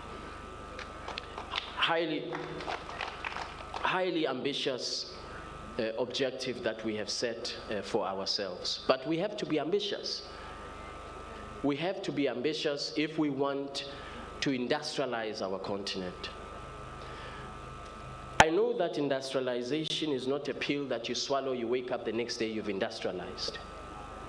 It's going to take decade after decade of disciplined implementation of the AFCFTA. And so some of these barriers that we want to eliminate ultimately are barriers that have constrained our own growth, economic growth as a continent, are barriers that have constrained investment into our continent. If you talk today to a large investor about the competitiveness from an investment outlook of the African continent, they will tell you that we are subject to different rules depending on the region that we are investing in Africa. If you are in West Africa, you are subject to these investment rules. If you are in East Africa, you are subject to these, Southern Africa, and so on. So the AFCFTA has harmonized all of these rules to enable trade and investment to be accelerated on the basis of a single set of rules that as a small medium enterprise, as a large corporation, that you can look at and decide where you want to expand your business, where you want to expand your investment on the African continent. If we don't focus on concrete tools, if we don't focus on immediate deliverables that all Africans can see as testament that the AFCFTA does work. The first implementation tool is the same local content rules or rules of origin. In Africa, we trade close to 5,000 products. Close to 5,000 products are either imported or exported. But we have been doing so for the last 65 to 70 years on the basis of different rules of local content. If you export your product to West Africa, it will be subject to a different set of rules. We have now harmonized that. 4,500 products, we have exactly the same rule of origin for trade in Africa. The second tool, which is a very important tool, is what we call the Pan-African Payments and Settlement System. 42 currencies in Africa. If you want to trade, if you are in Egypt, you want to trade with somebody in Ghana, first you have to convert the Egyptian pound into the dollar or any other third currency. Your counterparty in Ghana receives that third currency, either the euro or the dollar, and then they convert it to the Ghanaian cedi. This cost of currency convertibility amounts to $5 billion annually in Africa. $5 billion is how much it costs us to trade amongst one another in Africa. Just the cost of currency convertibility. So we, working with Afreximbank, as the African Continental Free Trade Area, we have provided the legal architecture for the Pan-African Payments and Settlement System. Afreximbank has provided the technology for this digital platform for trade. We have launched the Pan-African Payments and Settlement System. Rather, we launched it in January this year. There are, as we speak, 48 commercial banks that are trading and small medium enterprises that are trading on the Pan-African Payments and Settlement System digital platform. And I believe this will increase or enhance inclusivity of trade, particularly small medium enterprises, as well as young entrepreneurs who want to trade across borders, but thus far the cost has been a significant barrier when they want to trade across regions and across countries that have multiple currencies.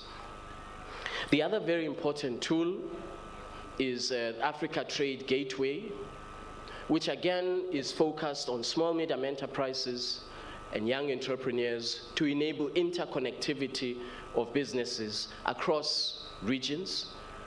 You will now, as of when we launch it, you will be able to, on a digital platform, to find due diligence information, market intelligence information about the market that you want to enter into, as well as connectivity with a small medium enterprise on another part of the African continent, because we believe these digital trade tools are what will actually enable us to reach our target of doubling intra-Africa trade by the year 2035. We also have the African Continental Free Trade Area Adjustment Fund. And the African Continental Free Trade Area Adjustment Fund is intended to help countries who in the short term will experience revenue losses. As they eliminate tariffs, they will experience revenue losses. And so it is intended to support those countries to implement the trade agreement in a way that will not disrupt the macroeconomic fundamentals of that particular country. It is not going to be intended for the Minister of Finance to say, thank you very much, I will take this for budget support. No. The AFCFTA Adjustment Fund will be intended for direct intervention in a particular sector, productive capacity. So you will be able to say, as a country, our textiles and clothing sector requires recapitalization, modernization of equipment. That adjustment will be available for that. If you say that your workers need to be retrained from this sector of the economy to be deployed in another sector of the economy, that is what the AFCFTA Adjustment Fund is for. And I'm happy to report to you that I am not talking about something in the future. I am talking about $1 billion that is available as we speak for countries, $1 billion that we mobilized through Afreximbank, the board of Afreximbank approved. This $1 billion is available as we speak. We will mobilize up to $10 billion so that all countries can have access and all sectors can have access to the fund. It is available for implementation of the AFCFTA. The other important tool as I draw to a close is the trade finance facility. Today, in our continent, over 70% of jobs are in the small medium sector. Over 450 million jobs are created by small medium enterprises, and these small medium enterprises are largely, for the most part, they are run by women.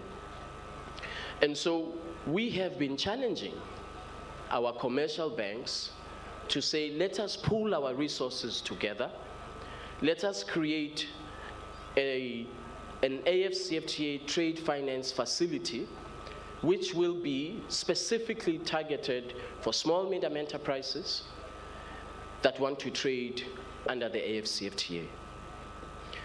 We are pushing very hard with our partners to make this particular trade finance facility a reality by the end of the year, so that we can truly give meaning to the African Continental Free Trade Area, and that it is not something that appeals only to the large corporations on the African continent, but that also small medium enterprises become part of revolutionizing the economy and the face of the economy of Africa. The last tool I would mention, which is critical also for implementation of the AFCFTA, is a protocol on women and youth in trade. We have, across the continent, very laudable aspirations about benefits of trade being spread. Not only large corporations, they should benefit, but not only large corporations, but that trade must be inclusive. We must see young people benefiting from trade, benefiting from continental trade, expanding their businesses. We must see this 70% job creation by small medium enterprises that are led by women. We must see that becoming a reality, not just aspirational. And so that is why the Assembly of Heads of States and Government directed us that we must develop a protocol on women and youth in trade in the implementation of the AFCFTA, so that these aspirations that we talk about, the fact that by the turn of the century, 10 billion people in the world, 5 billion will be in Africa, half of those will be young Africans, that we don't just talk about this aspirationally, but that we codify these aspirations for affirmative action for small medium enterprises. We codify these aspirations into legally binding obligations. And that is why this protocol on women and youth in trade is so critical. And I asked Her Excellency President Hassan if she could be the champion for women and youth in trade. As a matter of fact, I ambushed her. I asked her in the middle of my speech on a stage, and so she could not say no. That is why we will be bringing that conference here to Dar es Salaam, the conference on women and youth in trade, so that we don't just talk and lament, but we find concrete solutions. For example, one of the things that is concrete that can be included in the protocol is if you are a small medium enterprise, you are in Dar es Salaam, you are in Tanzania, you want to trade with someone in Nigeria, the duty that is applicable to you should be much less than a duty applicable to a large corporation. If you are a young entrepreneur, you are exporting your goods to another part of the continent, the duty should be significantly less than if you are a large corporation. And so we want to take the opportunity when we are here in Dar es Salaam in August to come up with solutions for these challenges that confront us, particularly small medium enterprises that are led by women and young people. let me conclude with a positive projection. The World Bank projected that where we implement this agreement, by the year 2035, Africa stands an opportunity, and it's an opportunity. We have the potential to lift 30 million Africans out of abject poverty, 70 million Africans out of moderate poverty, increase intra-Africa trade by 80%, increase Africa's income by over $450 billion, and more importantly, according to their projections, create opportunities through the AfCFTA, create opportunities for small medium enterprises that are led by women, closing the gender salary gap. These are very positive projections, very encouraging projections about the potential of our continent, but they are not going to happen on their own, of course. They won't happen by chance. We as Africans will have to work hard to make sure that we see these positive projections become a reality, and that we see these positive projections become a reality in the economic integration of our continent. I believe we have a fundamental responsibility because we stand on the shoulders of those who sacrificed. Those who sacrificed so that today we can fight another battle. So, Honorable Minister said, I was tired. Yes, I was tired when I arrived at 3 a.m. And here, let me tell you, you know what my own government says, and the government is my wife. She says that when I say I have to travel, I have to work, and I say because there are people who died, who gave up their lives, so that we can be free. And so that we can pursue these objectives. She looks at me and she says to me, Wamkele, please, you are no Nelson Mandela. But the point I try to make is that all of us have a responsibility to lift up our continent. Nobody is going to do it for us. No one is going to industrialize our continent but ourselves. No one is going to create investment opportunities on our continent but ourselves. And so this trade fair is linking small medium enterprises, as the honorable ministers were taking me through the pavilions, linking them to other markets across the African continent. That is what it is about.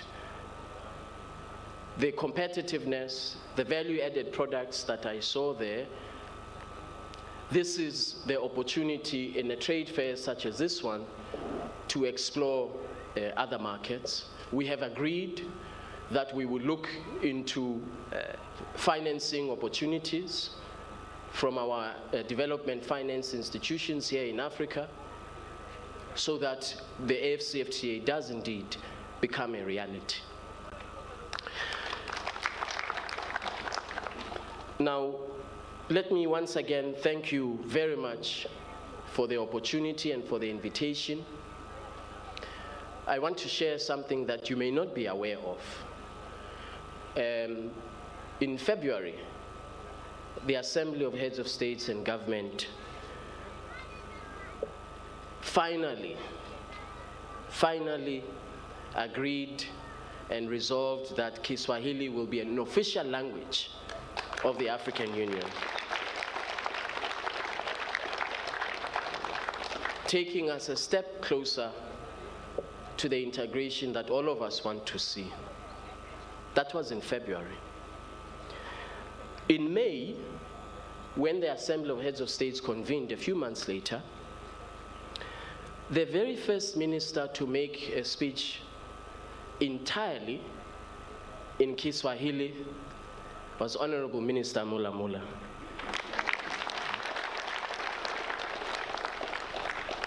So I may not be here on the 7th of July, but I know that the entire continent will be observing and watching, because Kiswahili is a language that is a critical pillar of our integration, now has the credit that it deserves to be recognized as an official language of the African Union. I am still working on my language, Xhosa, to become an official language of the African Union. But I'm sure it's going to take a long time because only 10 million people speak my language. But until then, we will leverage on Kiswahili to make sure that we have an African language in the African Union. Thank you very much. Our guest of honor, before you kindly take your seat, may I request you and eneo huru la biashara barani Afrika, ambaye amesema mengi tangu aliposimama na hotuba yake akaitoa kwa lugha ya Kiingereza. Nitakujuza hapo baadaye machache miongoni mwa yale aliyoyasema, lakini sasa tufuatilie ufunguzi rasmi wa maonesho haya ya 46 ya kibiashara Dar es Salaam maarufu Sabasaba. Ili tuweze kusherekea uzinduzi huu wa kipekee kabisa. Naomba mgeni rasmi please stay at the center and naomba tumzunguke sasa. Asante sana. I'll do a countdown from 3 to 1, and then when it's 1 you press that, we all applause, and that will be the momentous launch. So maonyesho ya 46 ya kimataifa ya biashara jijini Dar es Salaam tunasherehekea, tunafurahia. 3, 3, 2, 1. Ladies and gentlemen,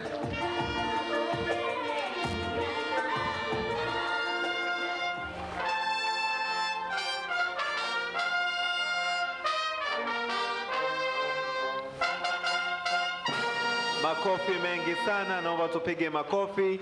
Thank you very much. May I kindly continue to request you to remain where you are for the remainder of the program. Please, distinguished guests, please be seated. We have 3 more items before the end of the program, which will now be to award 28 and overall different categories of the winners, whom we are celebrating the good leadership, vision, discipline, and determination. So we're going to award the results of that.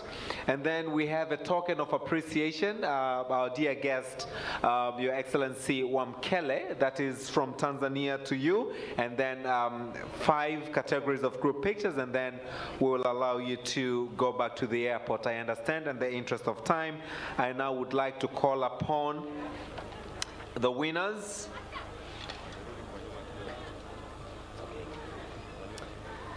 So we have 28 and general category. I will go straight, interest of time. Can we please, camera, give space, because the winners will be coming from the audience, and we're really constrained with time. The first category, machines and equipment manufacturer exhibitors. The nominees are Genuine Chemicals, Multi-Cable Limited, and Tanzania Automotive Technology Center. Ladies and gentlemen, I'm happy to announce the winner, who is Multi-Cable Limited. Naomba tumpigie makofi aje achukue tuzo yake. Multi-Cable.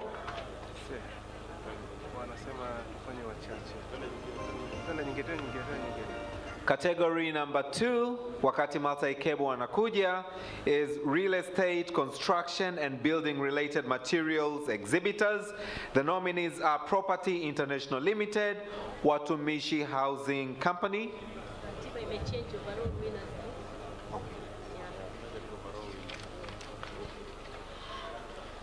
Because of the interest of time, and since our guest of honor has to head to the airport straight away, we're only going to present the category of the overall Winning Tanzania Exhibitors 2022. The nominees are Azania Bank Limited, Asas Dairy Limited, Institute of Accountancy Arusha. Guest of honor, honorable ministers, distinguished guests, ladies and gentlemen, I'm happy to announce Azania Banking Limited as the overall winning Tanzania exhibitor for the year 2022.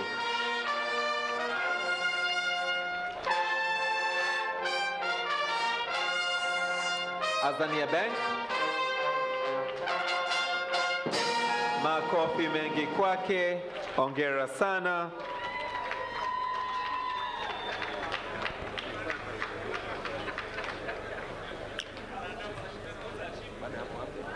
Naomba sasa, distinguished guests, we're going to give you a token of appreciation.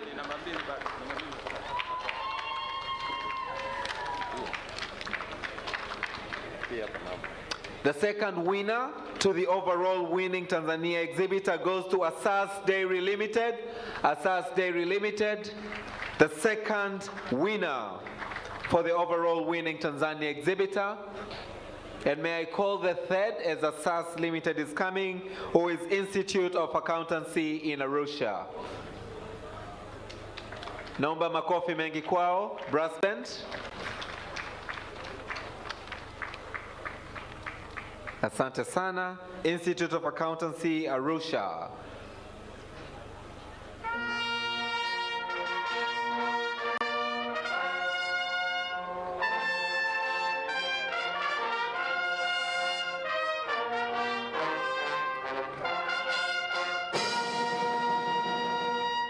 Asante sana.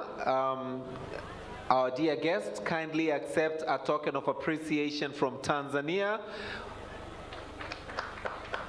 Asante sana.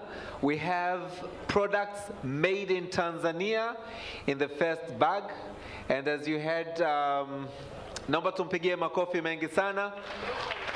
All those products are from Tanzania. Truly honored, truly delighted for your time with us this afternoon. And then we also wish to present to you a leather bag, also made in Tanzania.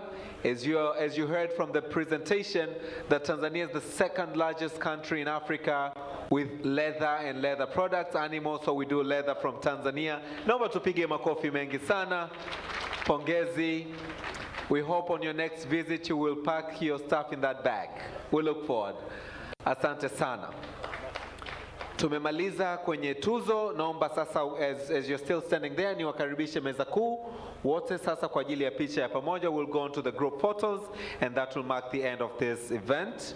The first one will be by the high table, to be followed by Naam, ufunguzi rasmi wa maonesho ya kibiashara kimataifa Dar es Salaam maarufu kama Sabasaba, ambayo ufunguzi wake umefanyika rasmi hapa katika ukumbi wa Rashidi Mfaume Kawawa, ufunguzi ukifanywa na katibu mkuu wa sekretarieti ya eneo huru la biashara barani Afrika wa Mkele Mene, ambaye hotuba yake ameitoa kwa lugha ya Kiingereza, lakini kikubwa alikuwa akiangazia umuhimu wa eneo huru la kibiashara barani Afrika.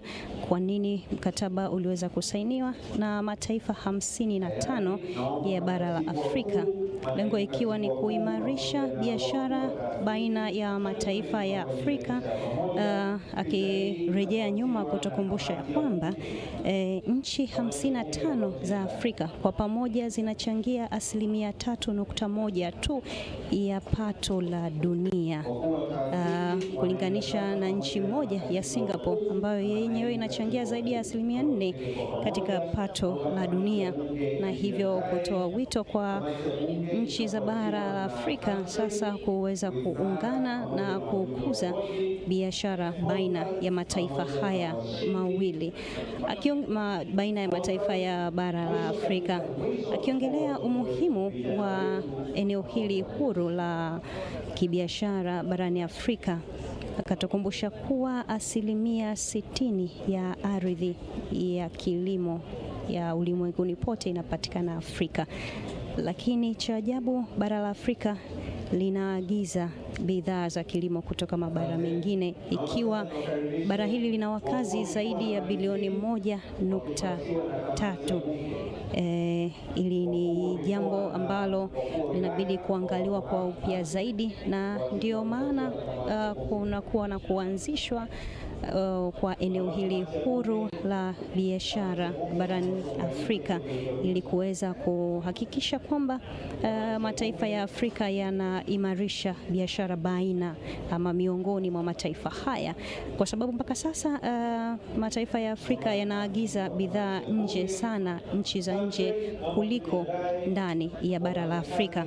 Kwa hiyo eneo hili ama ukanda huru wa biashara wa Afrika utakuwa ni kichocheo cha uchumi barani Afrika, lakini pia ni kichocheo cha kuimarisha biashara, lakini na kuimarisha uwekezaji hasa katika eneo la viwanda, ambalo ndio eneo ambalo bara la Afrika bado liko chini kidogo, ambayo inasababisha bara la Afrika linashindwa kusimama vizuri ama kuhimili ushindani katika soko la dunia. Na zoezi la kupiga picha likiendelea kama tulivyoarifiwa na ya kwamba mgeni rasmi anatakiwa kuondoka mapema sana kuelekea airport kwa ajili ya safari. Kwa hiyo hata zoezi la utoaji wa zawadi limebidi lifupishwe, na zawadi zimetolewa kwa washindi wakuu ambayo ni Azania Benki na washindi wengine wakuu watatu ambayo ni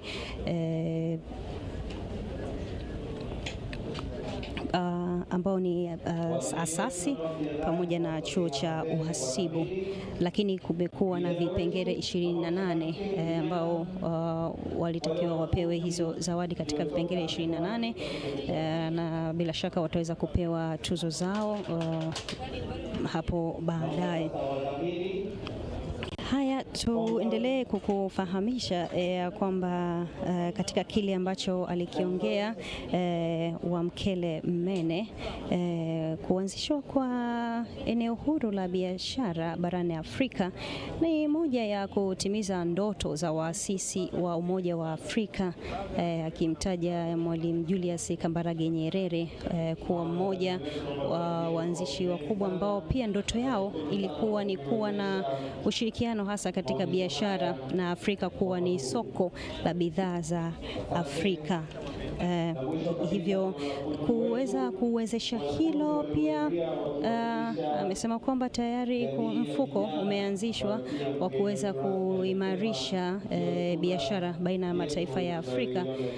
Utakumbuka hivi karibuni mwezi Mei, makamu wa rais Dr. Philip Mpango alipokuwa akihudhuria mkutano wa dunia wa uchumi huko nchini Uswisi, moja ya vitu ambavyo aliviongelea ni umuhimu wa eneo hili huru la biashara barani Afrika, akisisitiza kuondolewa kwa vikwazo vya biashara, ikiwa ni pamoja na vikwazo vya kikodi baina ya mataifa ya Afrika ili kuimarisha biashara hizi za Afrika. Kwa hiyo kuweza kuwezesha hilo, upo mfuko maalumu wa kuimarisha biashara za Afrika, hasa kwa mataifa ambayo kutokana na kupunguza vikwazo hivyo vya kikodi inawezekana mapato yakapungua kwa eneo moja au jingine. Kwa hiyo kuna mkopo huu wa bilioni wa dola za Kimarekani bilioni 1 ambao utakuwa ukitolewa na Afrexim Bank kwa ajili ya mataifa ya Afrika, na utakumbuka pia Waziri Ashatu Kijaji alisema Tanzania iko tayari na inaomba kuweza kupata fursa ya kutumia mkopo huu. Tusikilize brass band, tutarudia baadaye.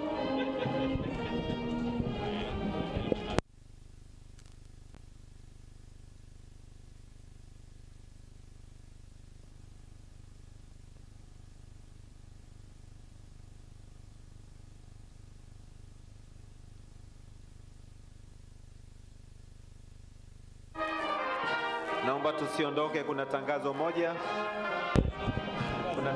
Na mtazamaji wa TBC, mpaka hapo tunakuwa tumefikia tamati ya kukuletea matangazo haya ya moja kwa moja ambayo yametokea katika viwanja vya ukumbi wa Rashid Mfaume Kawawa, ufunguzi rasmi wa maonesho ya 46 ya biashara ya kimataifa Dar es Salaam Sabasaba. TBC bado tuko eneo hili mpaka tarehe 13.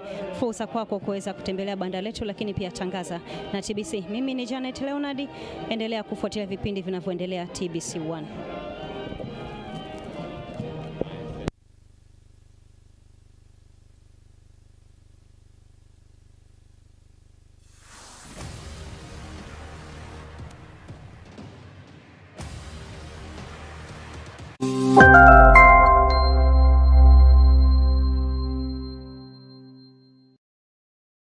Unaangalia